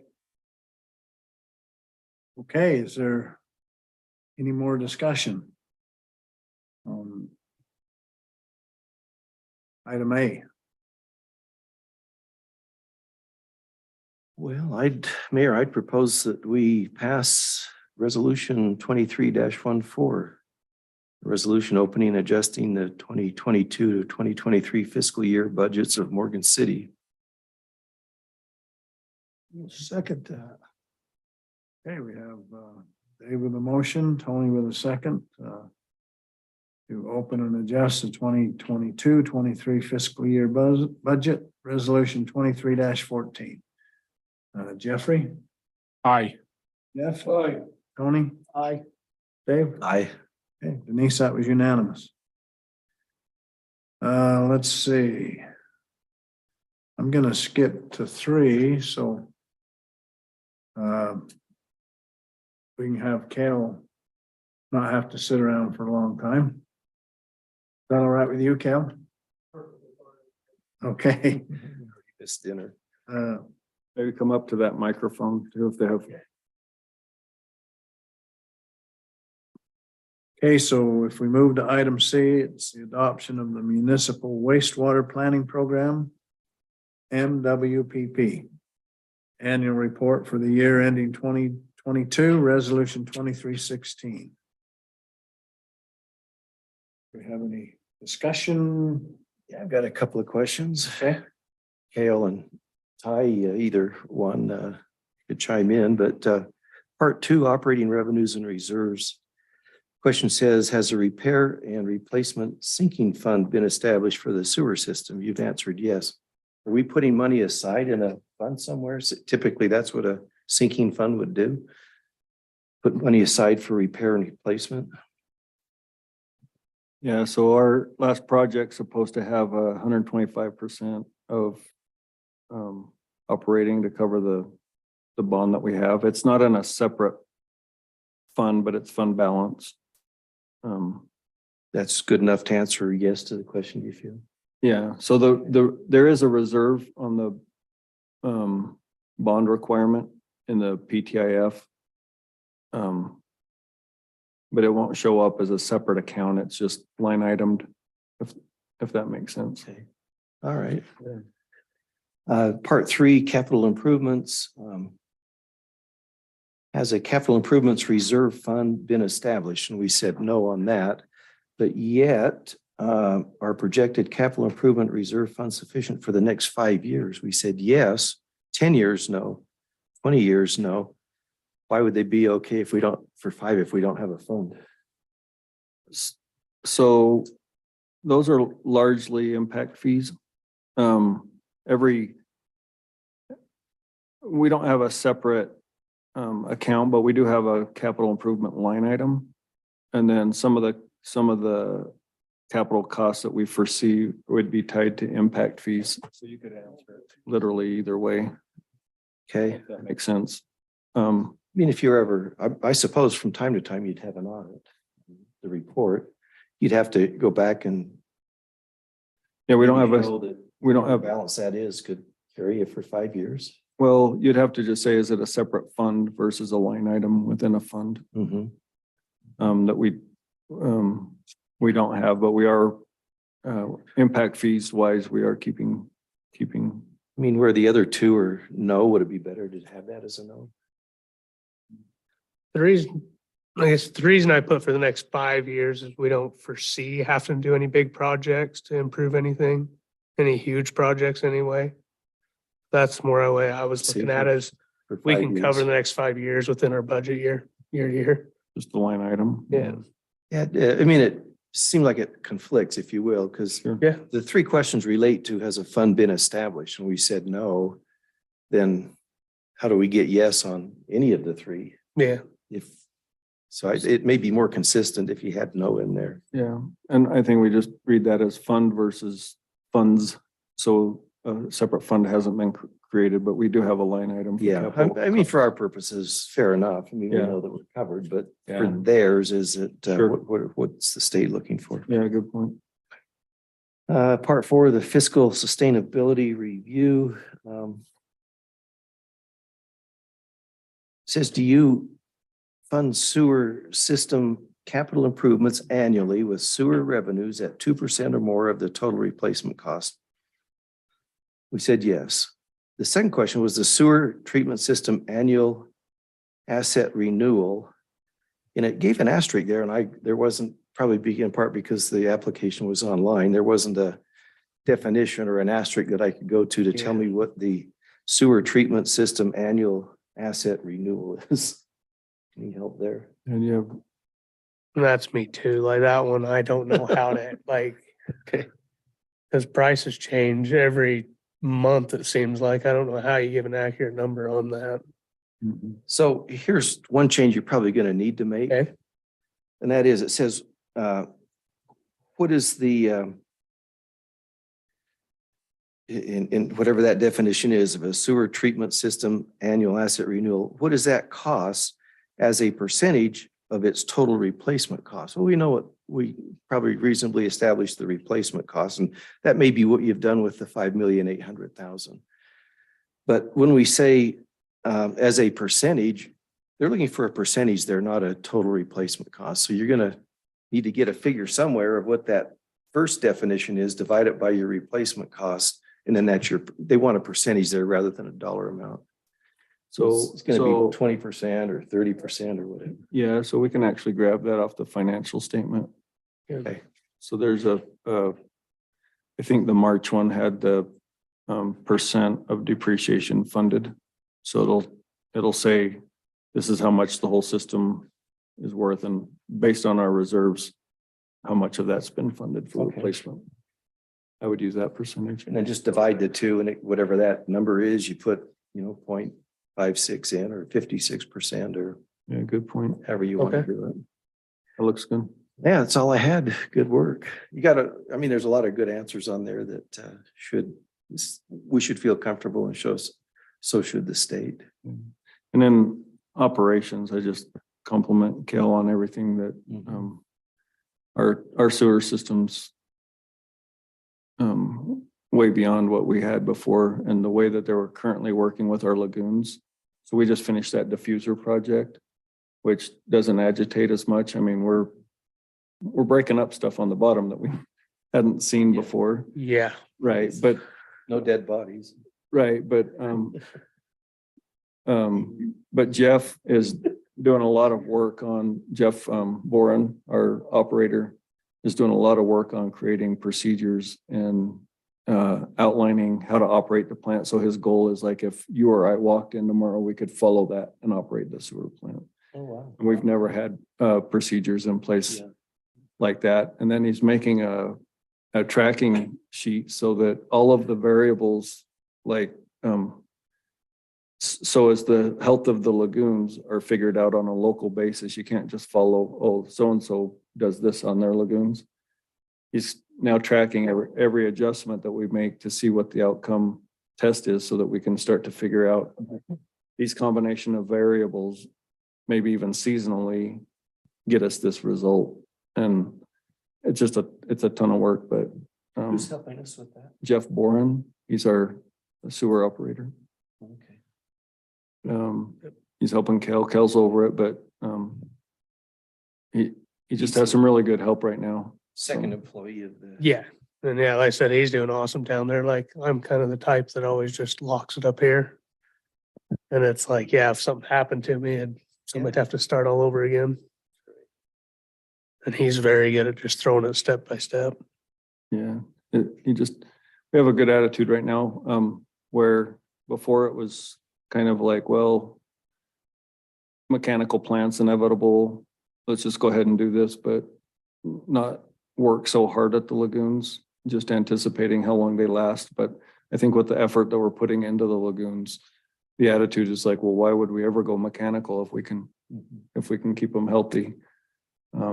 So I just appreciate that approach. And so, There was a statement in there that made me think that maybe the lagoons had a shelf life. Do we ever get to the point where we say you can't use them anymore? Well, those ones, when they put them in, they expected them to last 30 to 40 years. And what keeps them from not going? Usually it just depends like how much sludge builds up in them. If we ever take the sludge out, stuff like that, which those are things you're gonna have to look into in the future. I mean, Yeah. with those diffusers in there, they sit right on the bottom and they keep that agitated up. So it doesn't just build up, There we but go. there are gonna be buildups on the side. But I mean, generally that's what makes your lagoons go complete soured, where it costs so many millions to dredge every single pond that people can't do it. yeah. We've also been talking about the piping, that we could go to a 3-pond. Yeah. Reroute them so that We can do 3 now. we could take a pond offline, let it dry out. Oh, and yeah, still yeah. function, We're out to clean. so that we can rehab it without causing a lot of those costs you have to do it in a short time frame, Yeah. and usually something's gone bad. So that's another option, is like, depending on how much of that we could do or hired done reduces those costs. So that shelf life is basically, well, you can renovate them if you can To continue. rehab them. But just as an option, I'm not saying it's the final option, but having the ability to push water in between the 4 ponds in any direction would be a huge advantage. Is there any concern that we're reaching the useful life of the ponds? Not that, it's just we're dealing with other battles too, like our algae growth has been insane lately, and so that hits our TSS and our BOD, which the state's been on us for years about. So like when we initially put the diffusers in last year, there's our permit limit, it's 45. And I mean, we're 6 months out of a year, we've been over that since I've been here. And we put those diffusers in and like our BOD was usually sitting right around 50, 60. And that first month we put them diffusers in, it ran for 10 days. Our BOD was 13. And it was doing really good. And then it started breaking that sludge up that it was sitting on top of, and that kind of raised it up. But it started leveling out over the winter. And then when the spring hit, all the algae that was growing sloughed out. And so it was just green as could be, the water. And so they hit us on the algae on that, but which there's just a few things we can do there between, there's barley straw tubes you put out that helps kill the algae. We've been looking at maybe covering the third pond and seeing what the price would be like that way. And then there's also we've got guys coming out that are going to give us a demo or talk to us about. Jeff figured this out when we sent him to conference, but there's these ultrasonic devices that are supposed to shoot out sound waves and it kills the algae. So, which that would be the cheapest. So we're kind of looking at all that, trying to put it together just to, I think, tackle that algae growth, and I think we'd be golden. That's an effort. Yeah. A lot to it. We don't even know when we pull that handle, do we? Good work, Cale. Yeah. Keep it up. Okay. Heard to make a motion. Great. I move that we adopt resolution 2316, a resolution adopting and approving the municipal wastewater planning program annual report for the year ending 2022. We have a second or more discussion or? Second. Okay, Tony gave us a motion to the adoption of the municipal wastewater planning program annual report for the year ending 2022, resolution 2316. And I believe it was Jeff. Gave the second. Jeffrey? Aye. Jeff? Aye. Tony? Aye. Dave? Aye. Hey, Denise, that's unanimous. I should have asked this prior. Trail, so do we have anything coming down the pike as far as requirements from Division of Water Quality or something that might trip us up, you know? And the only thing, how our permit changes every 3 years, they haven't been saying anything. But we could, it got changed in, I want to say 2020.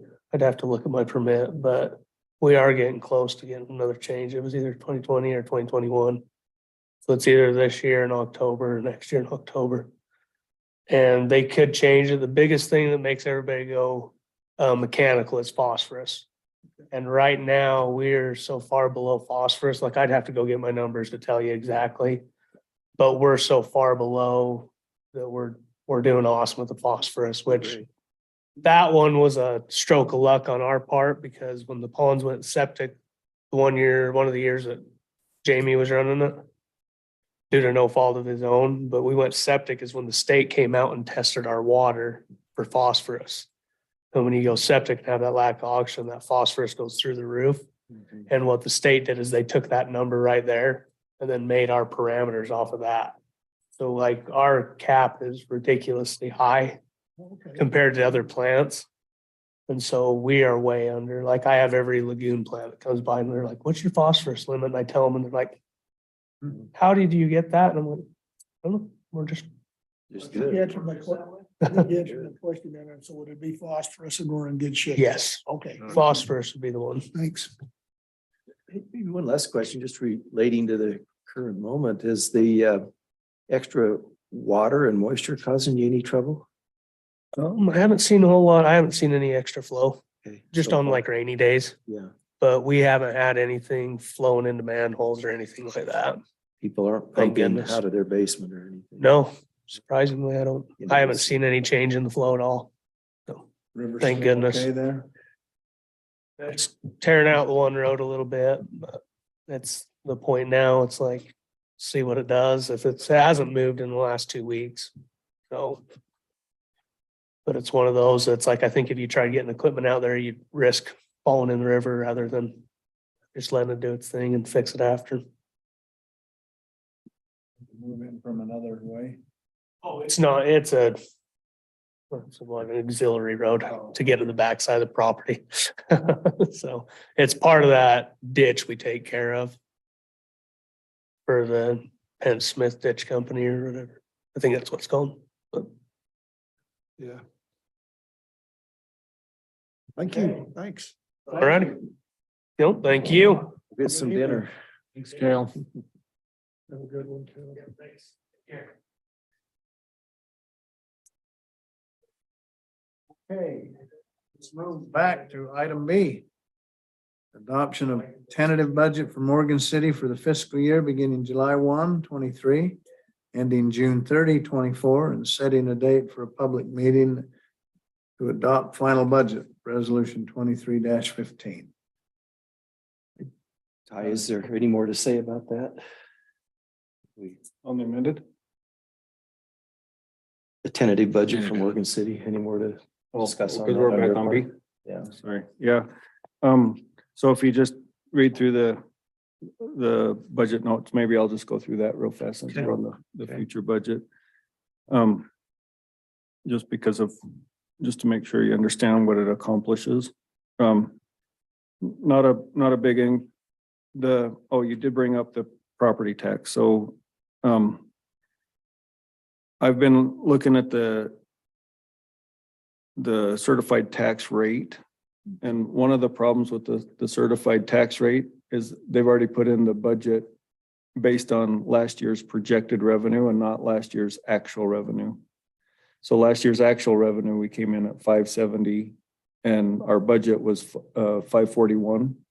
So this year's rate's going to be based on 541, where we've already collected 570. And so I think that the certified tax rate may come in unfavorable as far as staying revenue neutral. So it'll be 541 plus new growth, but we've already recognized new growth in actuals. And so it's a little bit frustrating, but anyway, our budget number is 580. We'll just have to see what the certified tax rate brings in, but just kind of a heads up. That's the same process they use every year. Yeah. And that's one of the reasons why, You won't use the actual any given year then. right? Because I didn't notice that before because we usually just wait for all of the certified tax rate to come out, but I've already been in the system and looked at the input and they've just transferred over last year's budget. And for their projection to be that far off gives you another indicator why it's a little bit frustrating. Yeah. And also I think why we should take control of our own budget instead of just leaving it up to the certified tax rate, because it doesn't reflect what's going on in our own community very well. I'll just say very well. It's a little regressive, but Well, I think Gary's the only one that knows how they figure that. I've, A round ball. yeah, I've been to the tax commission and I've been to their offices and sat down and made them explain to me and they couldn't do it. Yeah. Is that right? Right. Cause the formula is just set, but I was pretty stubborn about it. And I left that office telling them, well, if you can't directly explain it, Expect us to work with I it. understand the concept, Yeah. right? Like Right. it's not that it's beyond anybody's Mhm. understanding of how they do it. Why they do it. But to sit down and have them say, well, you tell me the numbers. It's like, well, I don't know your community. It's just inputs, outputs, and the formula is set. But no input on, hey, could we change this number? Or are you sure that's right?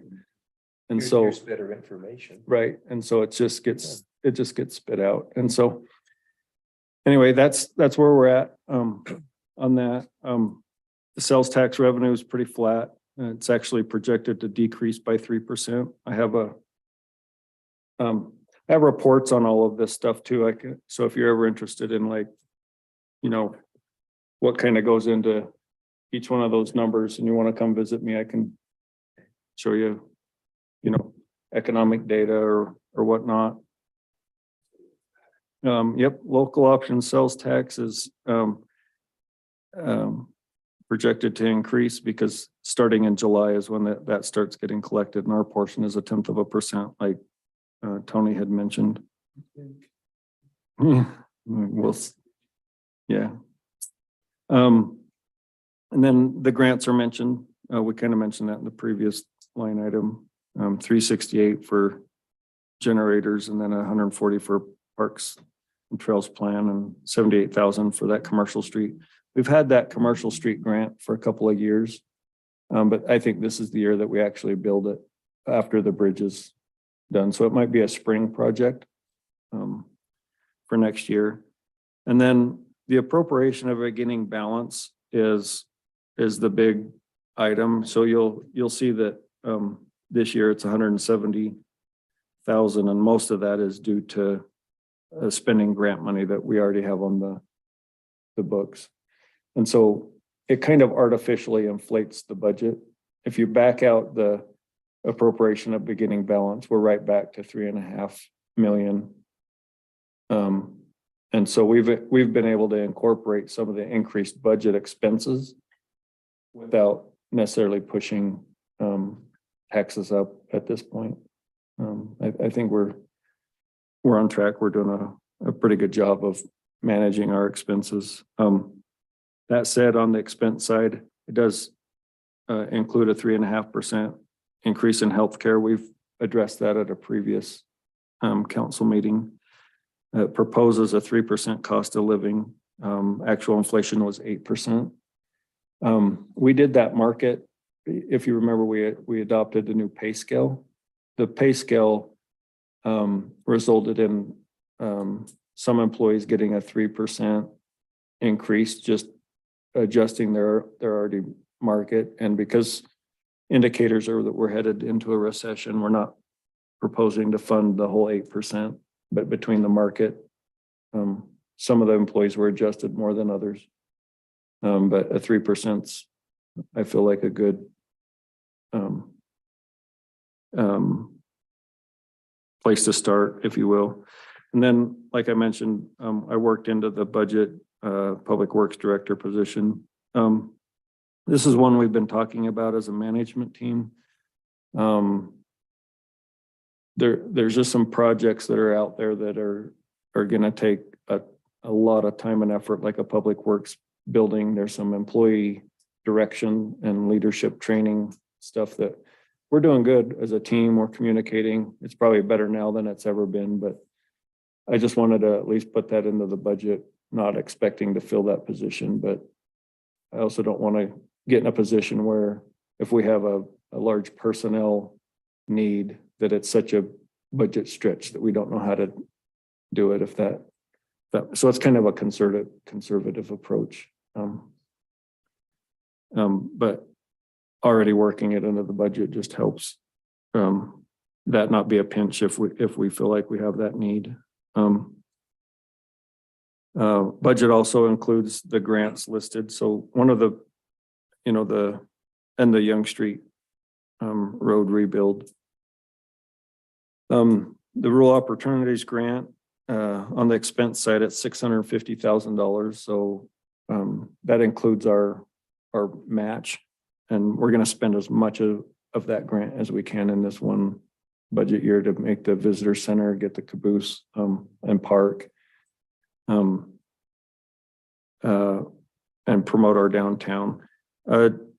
Just so you know, we're coming up with some concepts to propose on the entrance to the city right as you come off the freeway to redo that hill that's currently grass. We're looking at that and the other corner when you turn left on Commercial Street redoing the signage and then also zero scaping. That just really hard to maintain and it looks pretty dumpy most of the time, but this grant will cover the new signage because it'll say, you know, something like historic downtown or historic Morgan on the entrance and the where we dry scape that. So I mean, that could be a message too to the city that we're sensitive to water and environment. yeah, and also dress it up that we're reinvesting in our own community, and that whole landscaping and everything's included in the grant, not just the signage. So it's an opportunity to Yeah. To- take advantage. Yep, to dress that up. We've already ordered the event trailer and then I'll be proposing event space and incentive to the planning commission. They're the advisory board for the grant. But to create event space, what I'll be proposing is that we just pay up to $25,000 of development costs for anybody that's creating event space.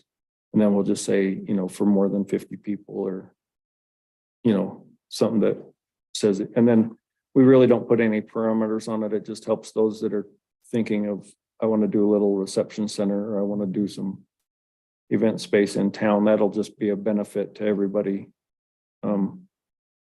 You know, It could go towards a remodel. I mean, it doesn't have to be new construction. yeah, remodel or new construction, but mostly remodel. We've got at least four buildings right now that are looking at creating event space. And I feel like if we offered them 25 grand of their building permit, their connection fees. And so basically that grant would pay those costs to whichever department those belong. So that's what I think just the easiest way, instead of putting out a grant application and trying to pick a winner, evaluating, you know, the situation, we'll just put it out there and put a time frame on it. If you know, pull the trigger in the next year, we'll pay up to 25,000. And if they're on the fence and they feel like, you know, now's the time, then it might tip somebody over the edge. Yeah. Cause that's the cost that you hate to put in, is the cost to develop, right? And then, like I mentioned before, it includes a backup generator project. So That generator is set at, like, So right behind this room, we have an enclosed, I don't know if you've noticed that, but there's a stucco enclosure that's open to the sky. And the 2-inch gas line actually runs right into that room. And so we might have to do another pad to accommodate the generator, but it's plumbed right in and it won't be visible. We will have to displace some coolers, you know, our air conditioning units and stuff are back there. And we'll evaluate if we can maybe do some roof mount, move the air conditioners, or just put those on the outside of the wall so they look, you know, other than looking at this natural gas generator. So it includes that, the grant includes that, and 2 mobile generators as well. And so those will operate sewer lift station and also water pump if we have a long-term outage. if needed. Yep, if needed. So we can use them, you know, for other projects. We can use them on road, but they'll be sized appropriately to.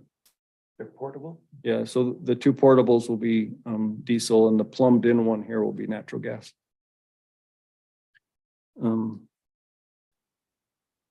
So, and then I think I mentioned in the capital improvement that there's now a local option sales tax expense line item. So as that additional revenue comes in, and if we can stick to more of the BNC budget, we'll just transfer money out, let that build and really get after some of these road remodels or rebuilds that just haven't had funding before. And then in the enterprise funds, in our operational expenses, impact fees have always been part of the operational expense, and we've moved those out. Denise has created or moved those line items into non-operational. And what that does is it allows us to get a true picture of our cost of operation without having these $500,000 water or sewer projects that really are tied to impact fee. They're not an ongoing operational cost. And we've done that every year and just kind of balanced it, and then we'll show, well, operationally we're behind, but then we make it up in impact fees. That's not a true picture of our operational costs. And so we've reorganized that this year, and that'll be good. And then just finally, we've the new electric and water rates, you'll see that the revenue is a little higher because we're anticipating a rate adjustment. We're just about done with the water rate study. I just had my last meeting with them today. Getting the data to them, and they'll probably give us 3 proposals as far as an increase this year and next year. Kind of, if we want to take a bigger bite in year 1 and then a smaller bite in year 2, or 2 equal bites, just to get us back on track. And then after that, it's just a 3% ongoing rate increase, but we do need to catch up on water. Power, we've already adopted, but we are going to have to go probably use that adjustment clause that we adopted. The price of power's ridiculous, if there's not a better word for that, but we're doing everything we can to accommodate. So those are my notes for the new budget. If there's any questions, we kind of answered some of them in the amended portion. I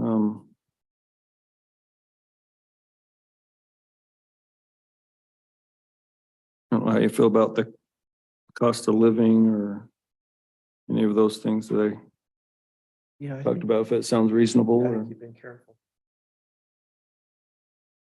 I will mention the other thing about the cost of living is I really hate to go through the process we just did to market study and then have it fall behind on year 1 because we didn't account for the 8% inflation, and then automatically be hiring higher end of the range instead of at the bottom like it's designed to do. But Well, we'll know in a year from now. yeah, and it's all, I still feel good about our budget position.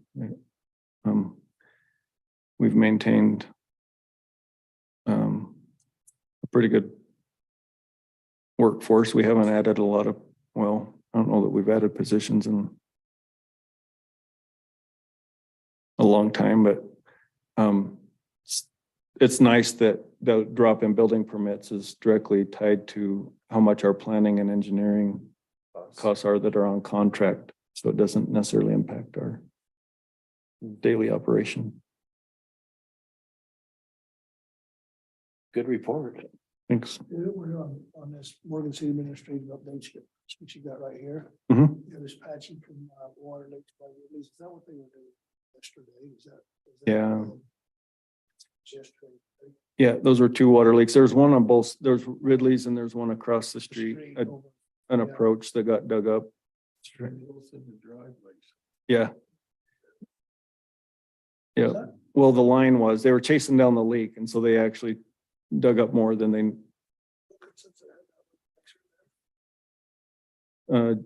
John Junior's. Yeah, I believe he's doing the, I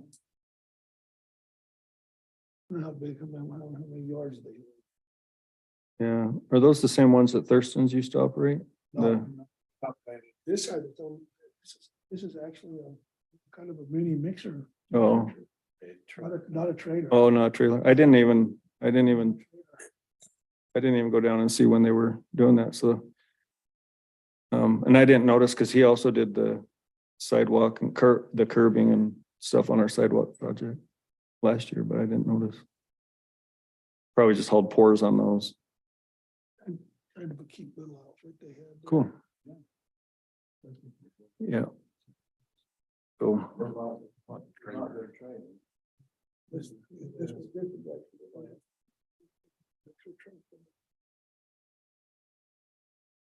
Okay. Well, that's been a good discussion, good explanation. I'm sort of reaching out for a motion and a second. Mayor, if I'm in the right place, I will make a motion. We adopt the tentative budget for Morgan City for fiscal year beginning July 1, 2023, and ending June 30th, 2024, and setting a date for a public hearing to adopt a full budget.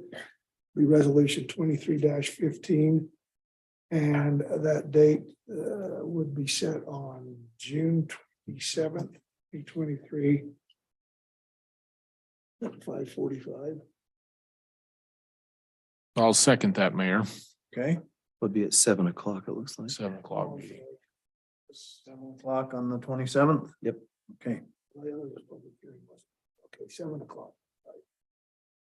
so Tony, we gave us a motion to adopt the tentative budget for Morgan City for the fiscal year beginning July 1, 23, ending June 30, 24.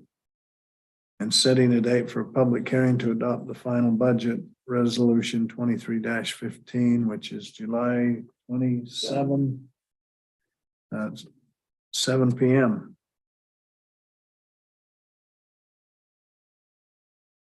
Jeffrey? Aye. Jeff? Aye. Tony? Aye. Dave? Aye. Okay, Denise, that was unanimous. Okay, move to item D. Amendment of Title I, Chapter 1-10, 1-14 and 1-22 regarding election and campaign finance requirements, ordinance 2303. Do we have any discussion? Question for Gary, a couple of them. Looks like we're making changes to conform with the state code, which, has changing just, a lot of his's to theirs and that sort of thing. But we're also eliminating the timing of filing of our disclosure reports and so forth. What's going on there? That statement that changes every single year.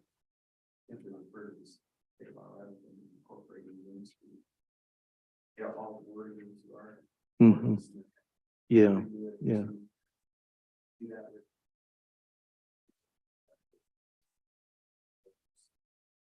Okay.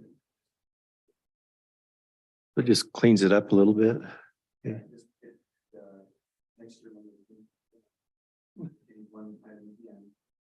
Yeah, so I mean, our rules would probably have to be somewhat consistent as is.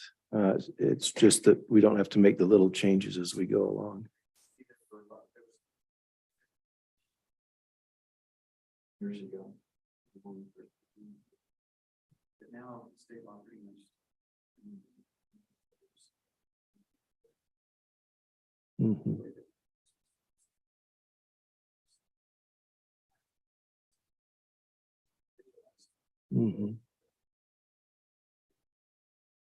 But as far as the law goes.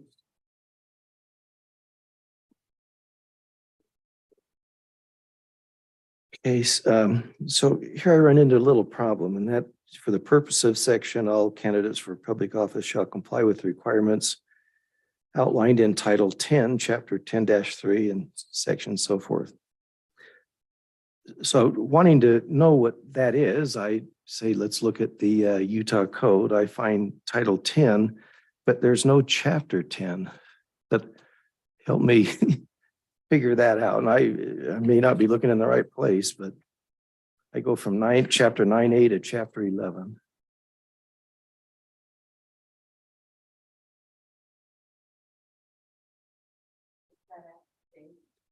It says Title 10, which does say municipal code, Title 10, but it calls for, in our resolution, Chapter 10-3.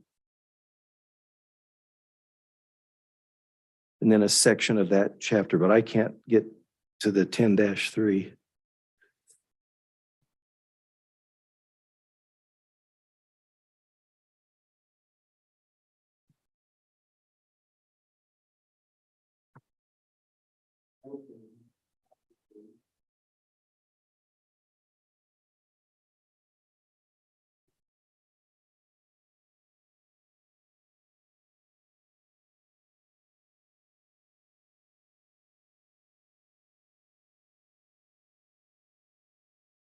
Just on there's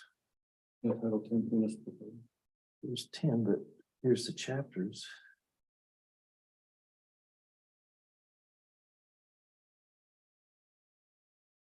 We're referring to future code that hasn't been written yet. Yeah, that's helpful. I think that this is saying title and 3/208.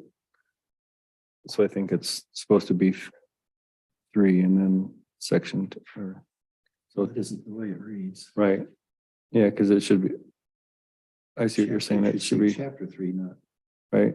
So I think it's title 10, chapter 3/208. Is that, you have that? I guess I could be looking to, because we just need to reference it correctly. Yeah, that would help me find it. Pardon?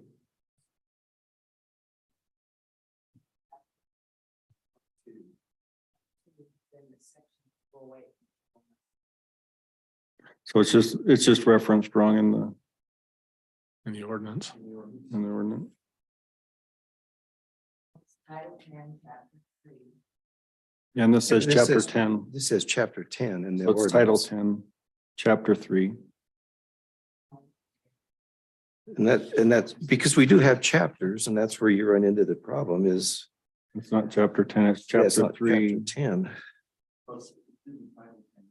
part 10. Chapter 3, okay. And then what was the rest? And so we don't have section 208, 209. So the section 10-3-208 isn't right either. Yes, it is. So the way that they do it is I can show you. Chapter 3, part 2, section.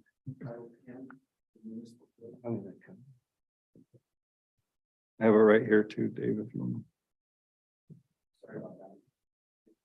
On the screen.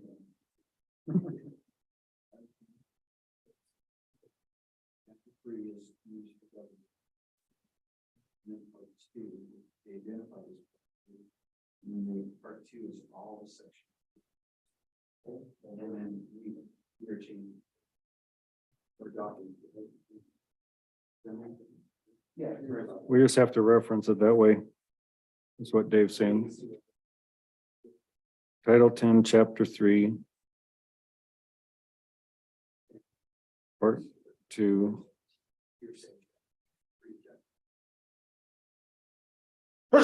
Section 208.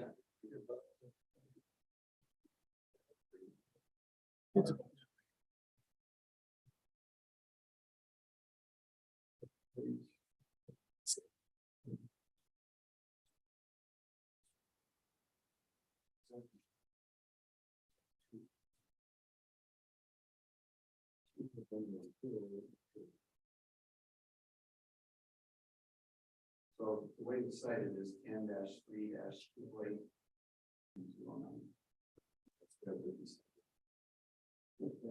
It's in chapter 2, which is really chapter 3. Title 10, chapter. And then chapter 2. Chapter 3. Yeah, so it should be. You cited it the way that you cited. I know. So. Then we, Take the 10 section, out of the this is chapter. the actual section. So if you look it up. Right here. Watch. There's section 10-3-208, that's the way the section is.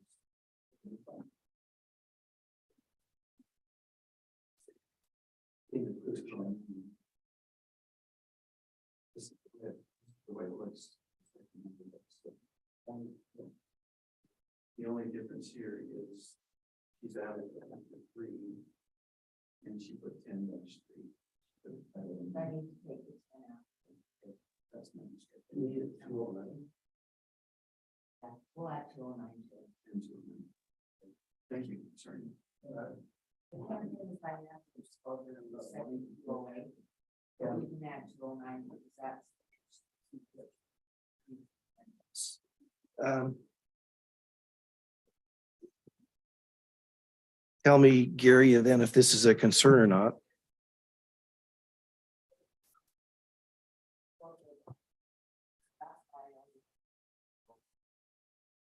But we're eliminating more than just financials, aren't we? We're eliminating definitions, filing of disclosure reports, timing of filing, contents of statement. Is that all just financial statements? Okay.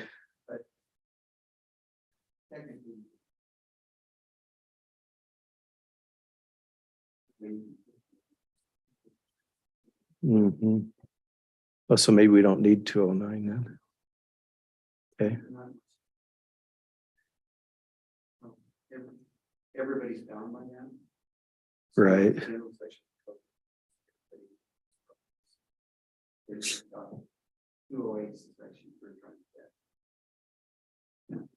And everything you see that was struck out is a duplicate. Mm-hmm.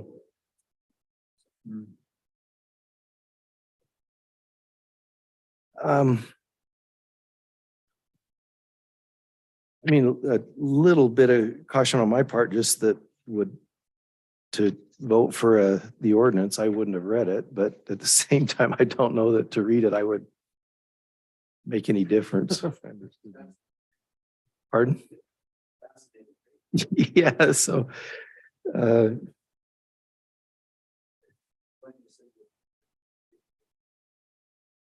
well, I can look it up. Yeah. I'll look it up after. It'll put me to sleep.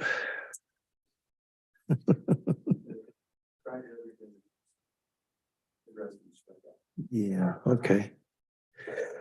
All right, well, we make that change and good to go. That's the only thing I had on it. Once again, a good eye.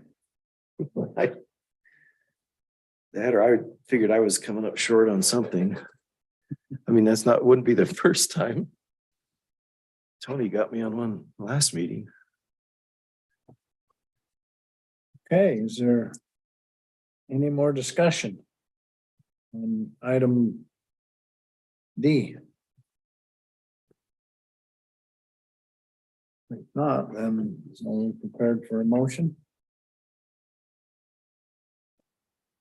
Then we'd have to include all the changes that Just as, you got that. yeah. You got that down where you could make a motion? Yeah, I'd feel okay with it. I'd move that we adopt ordinance 23-03, amending Title I, chapters 110, 14, and 122 of the Morgan City Code regarding election and campaign finance requirements to comport with state law changes as outlined. I'll second that, Mayor. Okay, thank you. So we have a motion from Dave on the amendment of Title I, Chapter 1 and 114, 122 regarding election campaign finances. You got it. Requirements, ordinance 23-03. Jeffrey? Oh, Aye. we have a second. Oh, you second. I seconded it. Jeffrey. Aye. Yeah. Ollie. Aye. Dave. Aye. Okay, Denise, that was unanimous. Item E. Morgan City Emergency Proclamation. Proclamation number 2023-01.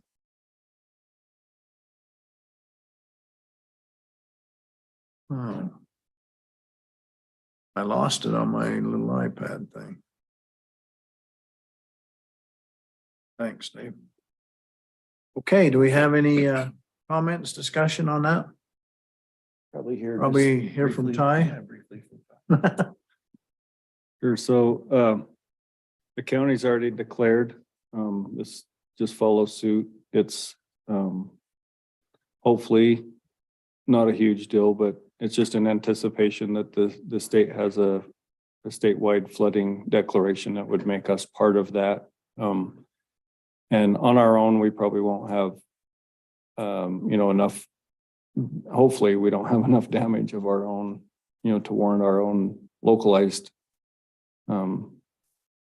reimbursement process, but statewide, I think we'll probably hit that threshold once they start adding up all of the flooding statewide. And if not, no harm, no foul. It doesn't mean that we're actively flooding. It's just that we're recognizing the potential and that we've already experienced some flooding, and we've repaired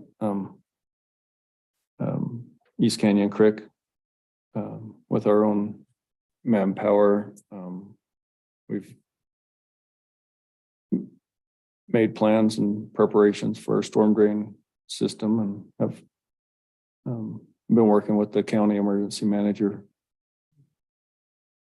pretty much daily, I would say, since it started. I don't remember if I talked to him today, but I did yesterday for sure. So anyway, that's kind of the premise of why we declare. But if you get any answers, it's not, or media calls, it's not that. It's just that we're following procedure to declare to the county declares to the state, and the state declares to the federal government if we reach that threshold.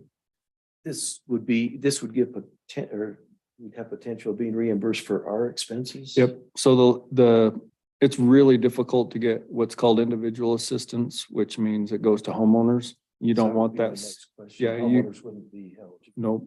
No, I don't anticipate that this will ever reach that level. And, to give you an example, if you remember the flooding in St. George, that didn't hit the threshold for individual assistance because it's based on percentages and per capita. So that's where you see a hurricane or, where it's large scale evacuations and, but this does reimburse the city for our own facilities. We also have some erosion at the sewer. We're losing a road there. It's not on the lagoons. It's our access road by by the canal. Not the only road. No, it's right next to the river. So it'll reimburse our flood fight costs and damages to our own facilities, but it would not be for residents. We would get credit for our residents' efforts on volunteer basis on time and equipment if somebody donates equipment, and we've had some offers. Skyview excavation being one of them. If we get to that point where we need some heavy equipment, they'd be able to claim that on a donation basis. That just helps us get reimbursed more. It's just, 75-25. And part of our 25% match could be in volunteer hours and donations. We've been through this with the windstorm recently, and so you can see it doesn't take a whole lot to hit the statewide threshold. So just anticipating there's a lot more water yet to come. We've had some cool weather and Fortunate. So far so good, but we do anticipate future impacts. I don't know there's just no controls on East Canyon Creek with all the side drainages, so. We've had water.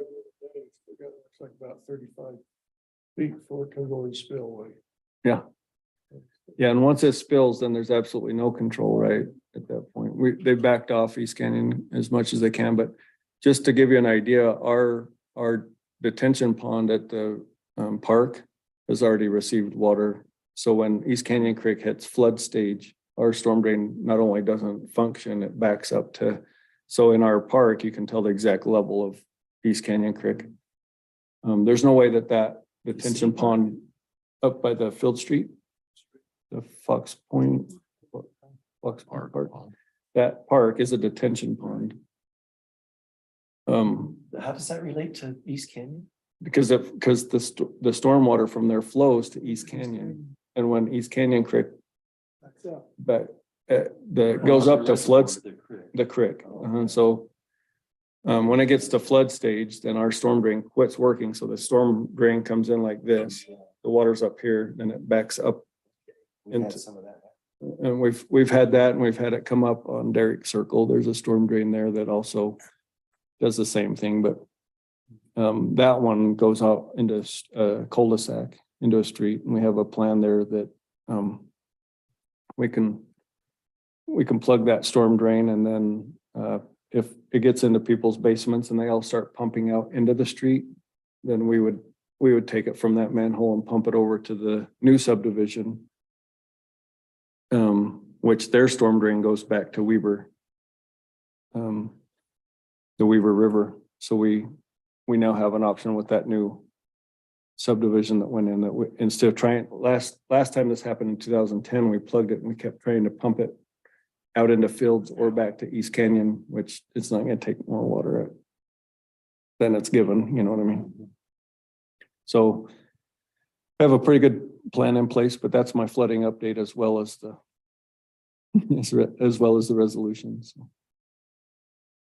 Note of interest, I saw a picture of the Weber River up by Oakley.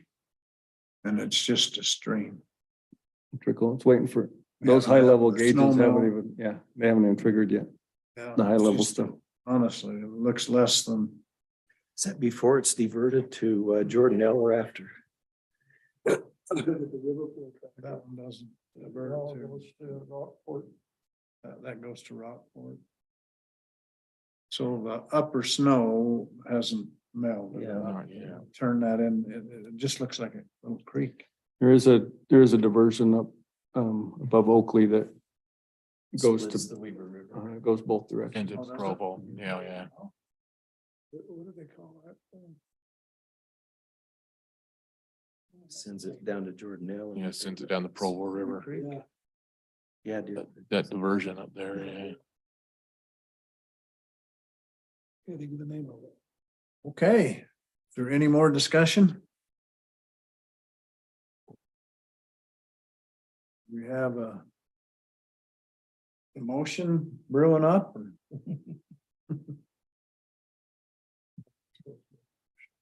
There's a motion. I believe so. Mayor, I'll make that motion for the Morgan City Emergency Proclamation number 2023-01. A proclamation of the mayor of the Morgan City, state of Utah, declaring a local emergency in accordance with the Utah Code, section 53-2A-208, due to the record-breaking amount of snow this last winter season. Awesome motion. Yeah. Okay. Came up with that all by itself. Thanks Denise, by the way. Okay, we Yes, have a ma'am. motion from Jeffrey.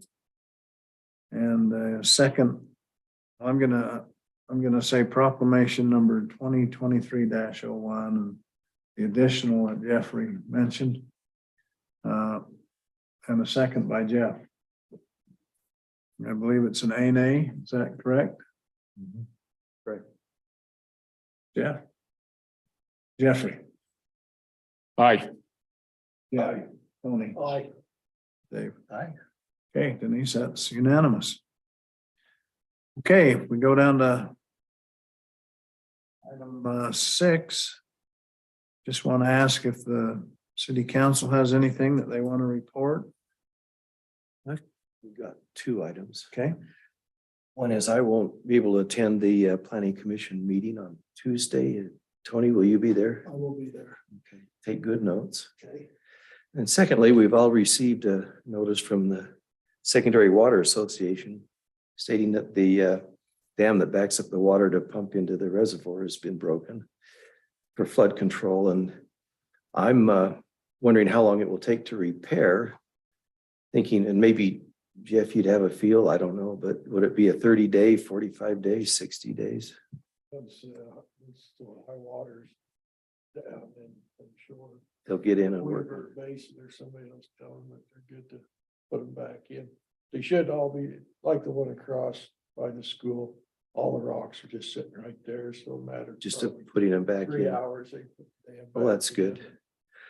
Backing up, but if the water's that high enough, I think they'd still be able to pump. That's the thing I should figure out. Yeah. I might be down right now, but next week when it Yeah. gets back up to Do 70 they take degrees, their rocks back they out? So don't need the the rocks. question though, that I would suggest is that if we're 20, 30 days, 40 days out, before secondary water, residents are gonna start using culinary, are we prepared for that? To water their lawns, they're gonna use culinary for primary water for secondary purposes. Yeah, our system would be okay. And then that brings up the second question, what do we do with overage rates in that regard? That it's the same right now. We still have the overage rates from last year. And so, you So know, if someone uses it, it's metered. I mean, would be right, encouraging not to, but it is odd that the secondary water association hasn't taken other actions. They have a secondary pump that's on the bottom of the river. Yeah. And they're just choosing to not operate, you know. take the, Yeah, it's caused us some phone calls. I know the county's taken some pretty angry phone calls, but county, the county is taking phone calls, yeah, for, Morgan Secondary Water. well, no. So Morgan Secondary's put out the notice, and then when people call them, then they've just said, well, it's because the county took out our diversions, and then the county gets Gets the phone other call. calls, and then we've got just some phone calls because people don't understand. They're like, I want to talk to whoever's above the secondary, you know, and Yeah, so. whoever's provides oversight. So we They said, aren't answering their phone. well, yeah, so I just, But- Water. I think that, What I think is, what bothers me about the whole situation is that it's almost like they're invisible. They don't have an office, they Yeah. don't have a physical office you can go chat with and that, they're hard to get a hold of. And so naturally, it all comes back, I don't know about anybody else sitting here, I've already been hit up 2 or 3 times about it. And I have to remind people, it's not ours, it's not the city's. But a lot of people think it is, but it is kind of frustrating. Even personally, it's frustrating to me that it's hard to get a hold of somebody. It's hard to express your dissatisfaction with what's going on. back to water availability, we have the ability, you feel that we could provide secondary water at least for a while, for everybody? well, on a limited basis. I don't know that it's gonna be that widespread. The biggest concern is cross connection. So if people start to say, I'm gonna try and just connect my sprinklers, because right now their option is to run a hose. And hose is a lot less of a concern than operating your whole sprinkler system. So if it's, most people, I think, are just gonna drag a hose and move a sprinkler around, and I don't have a huge concern about that. It's, Even if it were extended, even if you were 45 days out. not this year. Yeah, if you got into a backflow problem with secondary water hooked up to culinary, you'd be in, Yeah. that's a pain. Yeah, that's a then- big deal. And that begs the question, we raised rates, what, a year and a half ago, Mhm. because water was scarce. Now water is available. Should we be lowering that some to? Yeah, so I brought this up a couple meetings Where ago. we'll be using it. Everybody's gonna be using primary water. Yeah.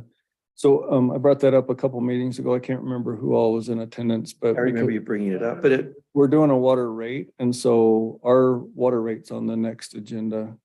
Okay. And it will, part of that is to adjust the overage rate. And so instead of lowering it and adjusting it again, we decided to wait. But we didn't anticipate this, and so, we didn't think overage would be a big deal in May. Is this where the members of the secondary water could apply pressure to the company? They should, If yeah. they had a- I don't know if it the ditch companies, can put pressure on why they aren't the owners of secondary. delivering the water when there's a secondary pump. Oh, you mean the ditch companies? Yes.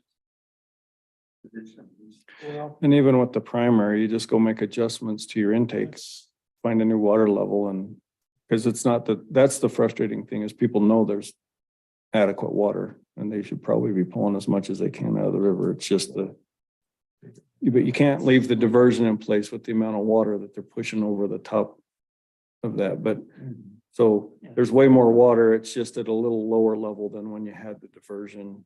And I think the pressure should be, well, what are we doing about it? What's the plan? But just to flat out say, oh, sorry, we're our hands are tied because the diversion's out. That's the part that doesn't make any sense. What happens if the river rises again? You get a pump just, if the river rises? We could ask, somebody's gonna have to ask. My understanding is they could pump now if they ran their secondary pump. But it's not as big, it's slower, but they like to maintain their pond at a third of the level instead of all the way full. Cause they do primary and then they do secondary, but The reservoir? They don't fill it? mm-mm. No, cause it costs more to pump and to be honest, that's why we took our park off of the secondary system is because our filters would plug and we could never get pressure. And when we approached them, they, Didn't. were like, well, can we do odds and evens on watering days? And they said, you could do whatever you want. And I told them, well, it's not our system, so we're not gonna do that. So, while we're talking about it, we have a project right now to take the cemetery off of secondary water and just put it on culinary.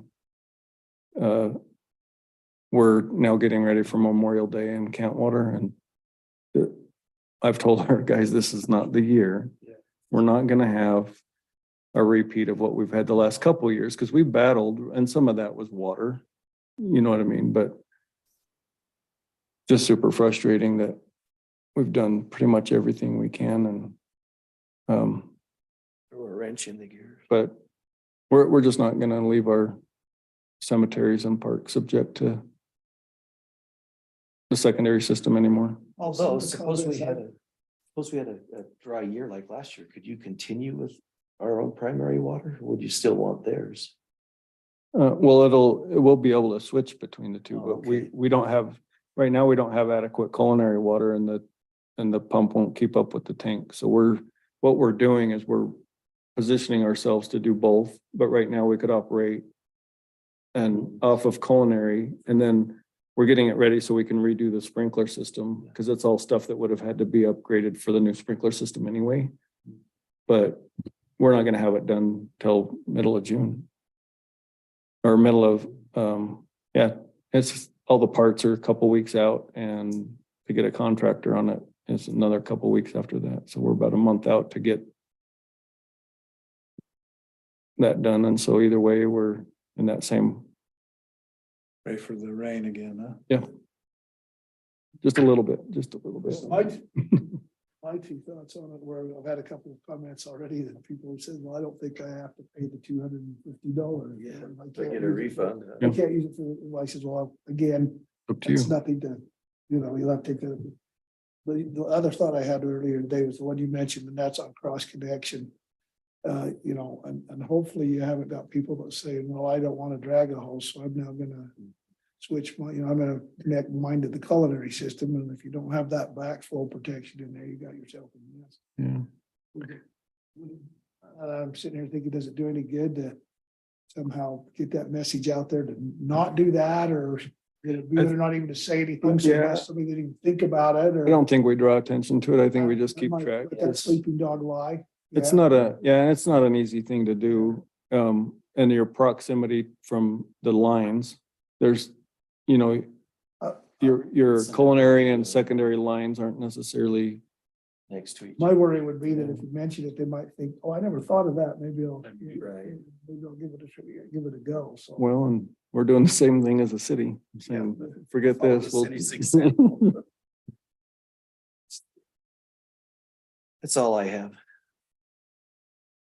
It's a legit discussion. Yeah, that will be good discussion. Especially when the river's at the top. Yep. Any more It is. items from anybody?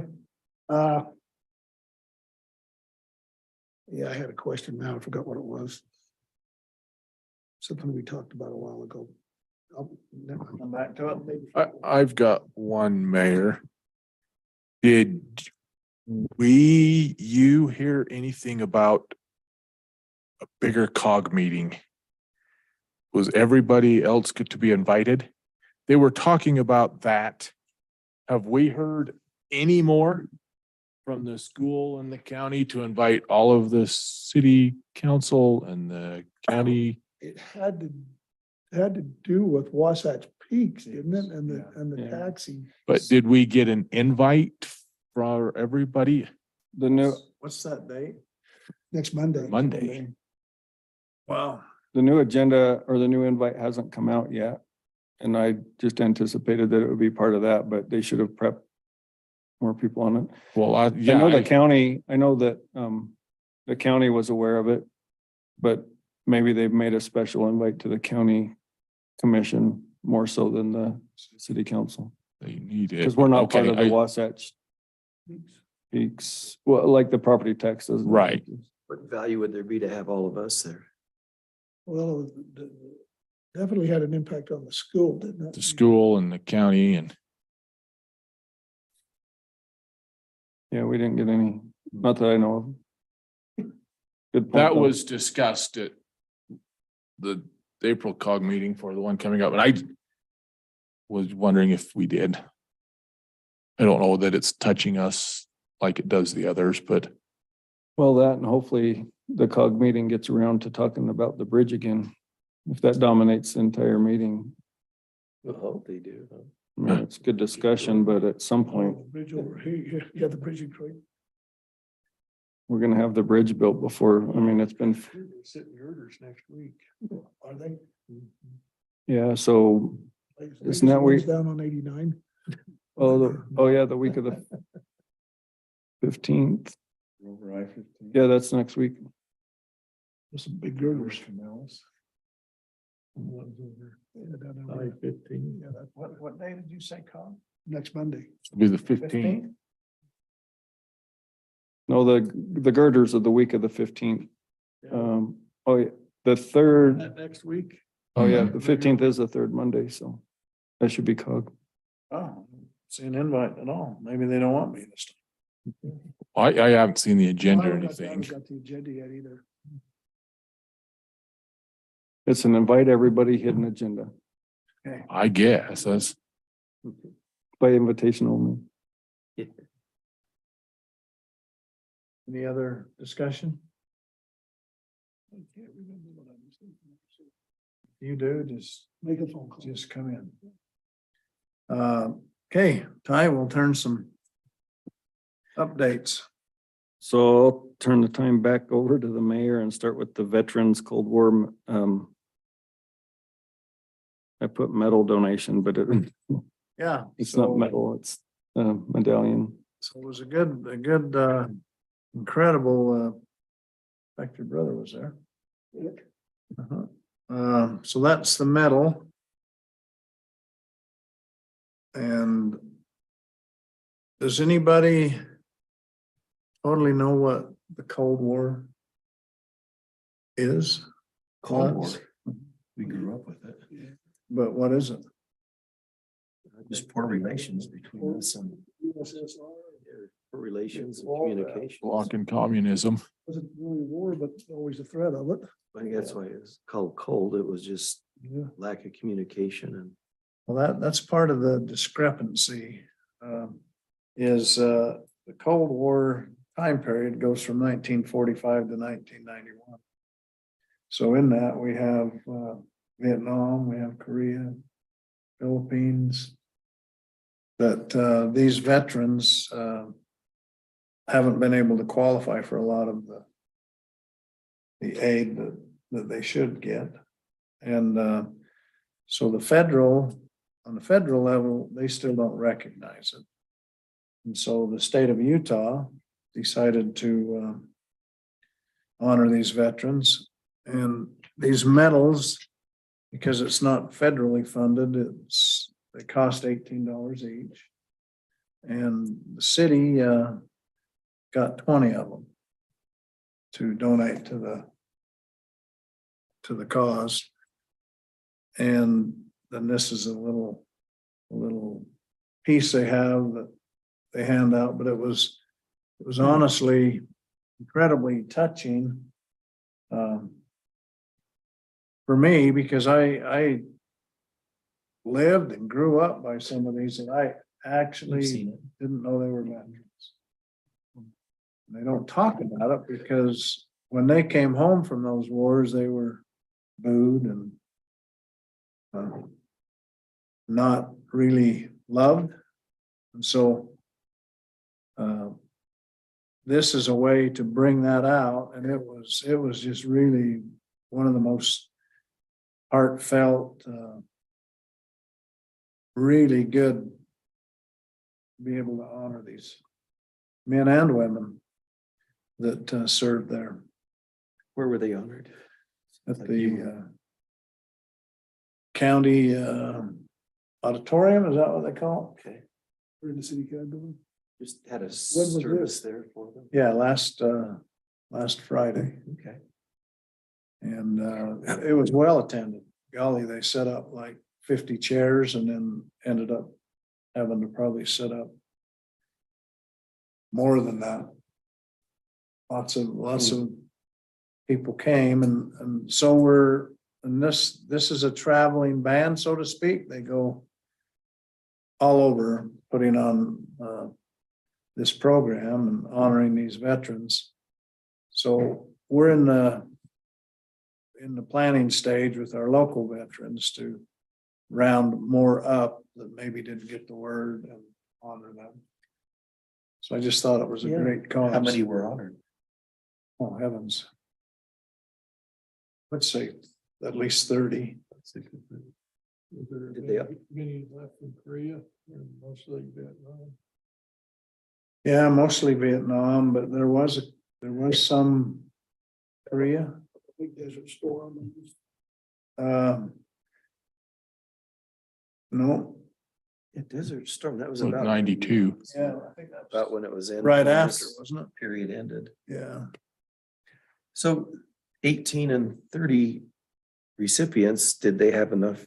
Did you have They enough did. ribbons for them? They did. I was gonna go to some businesses, see if they wanted to give, but I don't know what you call it. I just asked the city if we could Yeah. come up with 20 of them. Good. And they did, and they were honored. I'd recommend it if the next one, if you wanna have your heart felt.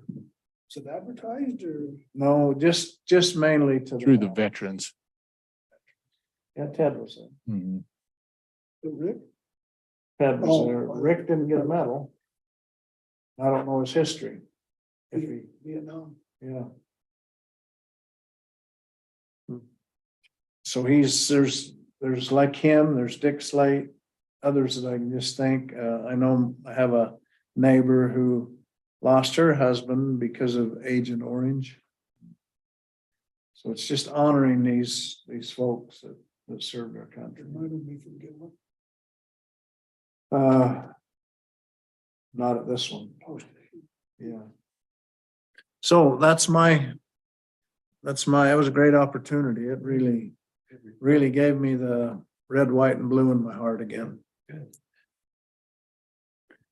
So I'll turn it back to you. Okay, thanks, Mayor. So I made this list. I just printed off the list of updates secondary to it's more comprehensive, and I thought I'd just leave it open-ended and let you ask about whatever you haven't, but because we've addressed most of the items, I'll just hit the ones that we haven't touched on. Wasn't sure how it was gonna play out with the budget as part of the discussion, Yeah. but did you find your list?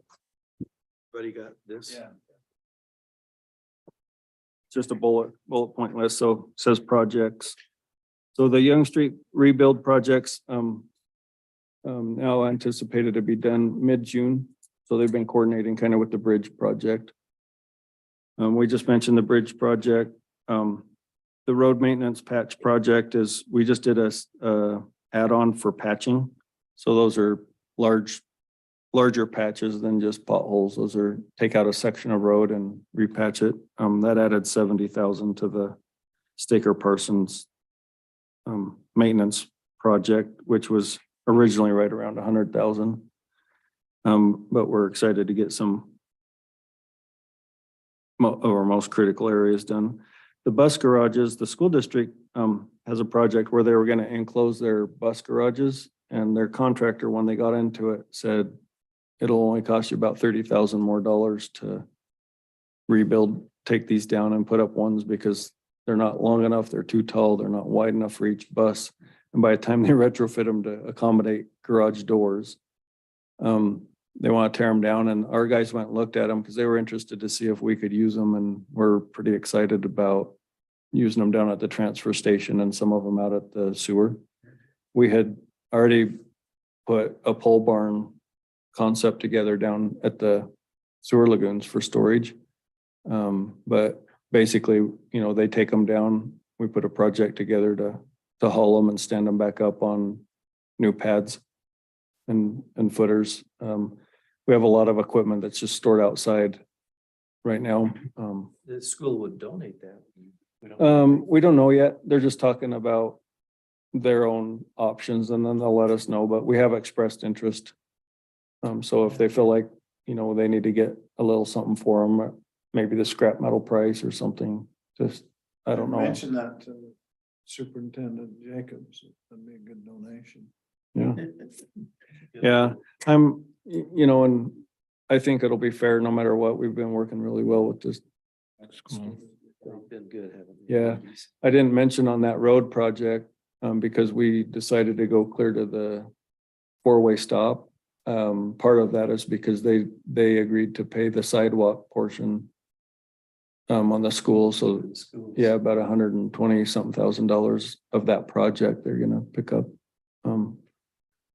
So, you know, just a good cooperation, and we're working on the property by where the future lift station would be. You know, accommodating some property and easement swap there, so. Anyway, that's the bus garage deal. The Mickelson Mile, we did not qualify for the rehab grant that we applied for. But we're still gonna rehab some of the sections of the we just scaled way back, and we'll still do part of that needs it. And then we're talking about a new sealer on it just to keep it, you know, as best we can, as we're gonna add that new commercial street trail on the other side of the river. So we're still gonna do something there.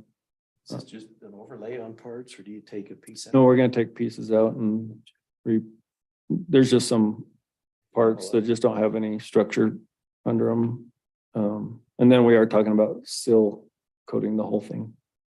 We'll see what the prices come in at. Nice thing is there isn't a whole lot of root problem over there anymore. It's a mile like there once was, you know, Yeah. for a while. It was- Yeah, Sure. Yeah, that's a good point. it does, yeah. Then just an update, because it comes up pretty much every meeting, but McDonald's is real close. Yeah, an Egg McMuffin. It's just technicalities, some documentation that's needed in order to issue the building permit. Then I've talked to Mark Ridley this week about giving their easement so that we can get utilities from McDonald's to the rest of Industrial Road. So the gas company really wants to loop their gas line. And so even though they're not developing right now, they agreed to at least give the right of way as if they were developing. And then, of course, when they expand the grocery store, they'll have to do the curb gutter sidewalk at that point. So pretty good things with that project.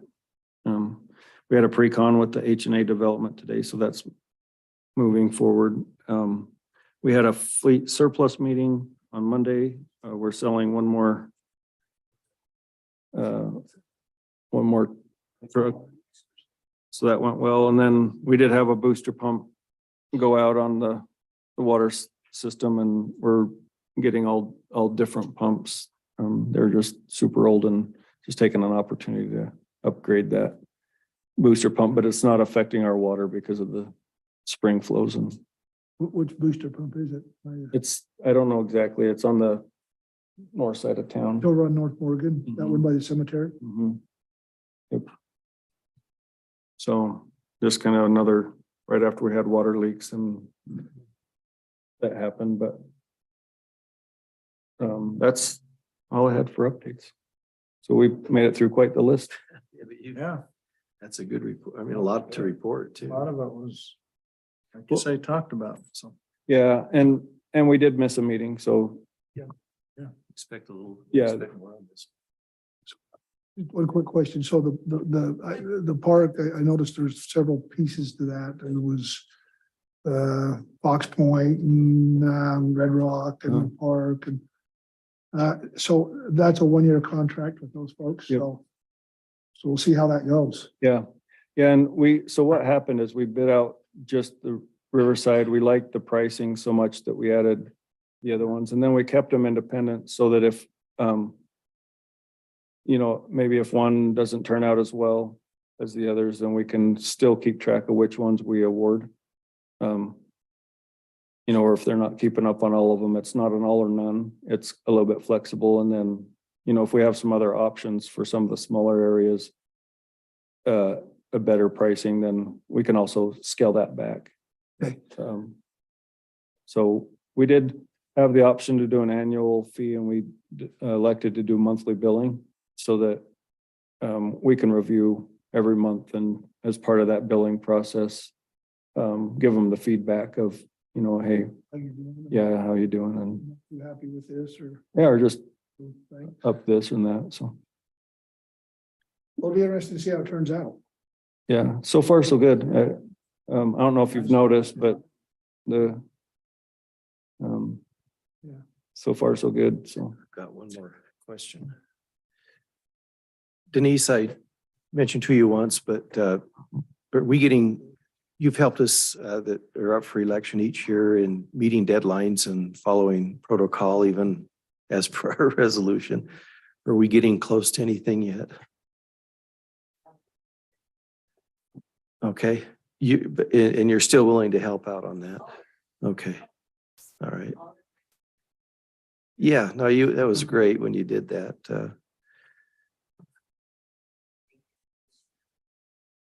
But you couldn't help us? Yeah, you're on your own.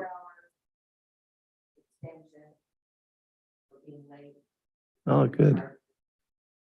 Uh-huh. Okay.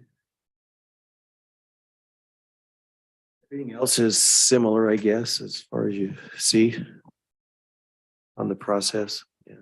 what are the dates for candidacy?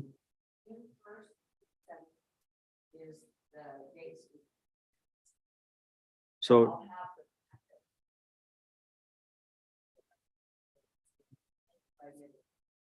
Okay. Yeah. They take your stuff. Oh, we got new sheets there.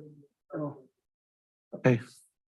yeah, and Denise has been pretty proactive. We have talked about after the candidacy period, depending on, you know, how many interested parties we have, we might have an orientation right at the beginning so that they understand and can ask questions of how the city operates and what we do, what we don't do, and kind of prepare them for, yeah, this is what's going on. So then if they do decide to stay with it, then they're informed on some of the issues and but I think that'll help the whole process as well. Make sure everyone's on a equal footing. So, Our meetings go till midnight every other Tuesday. yeah. Well, we was thinking that might happen tonight, but guess what? It has happened. Adjourn. Well done. Well, we did start at 5:30. Yeah, that's true. That's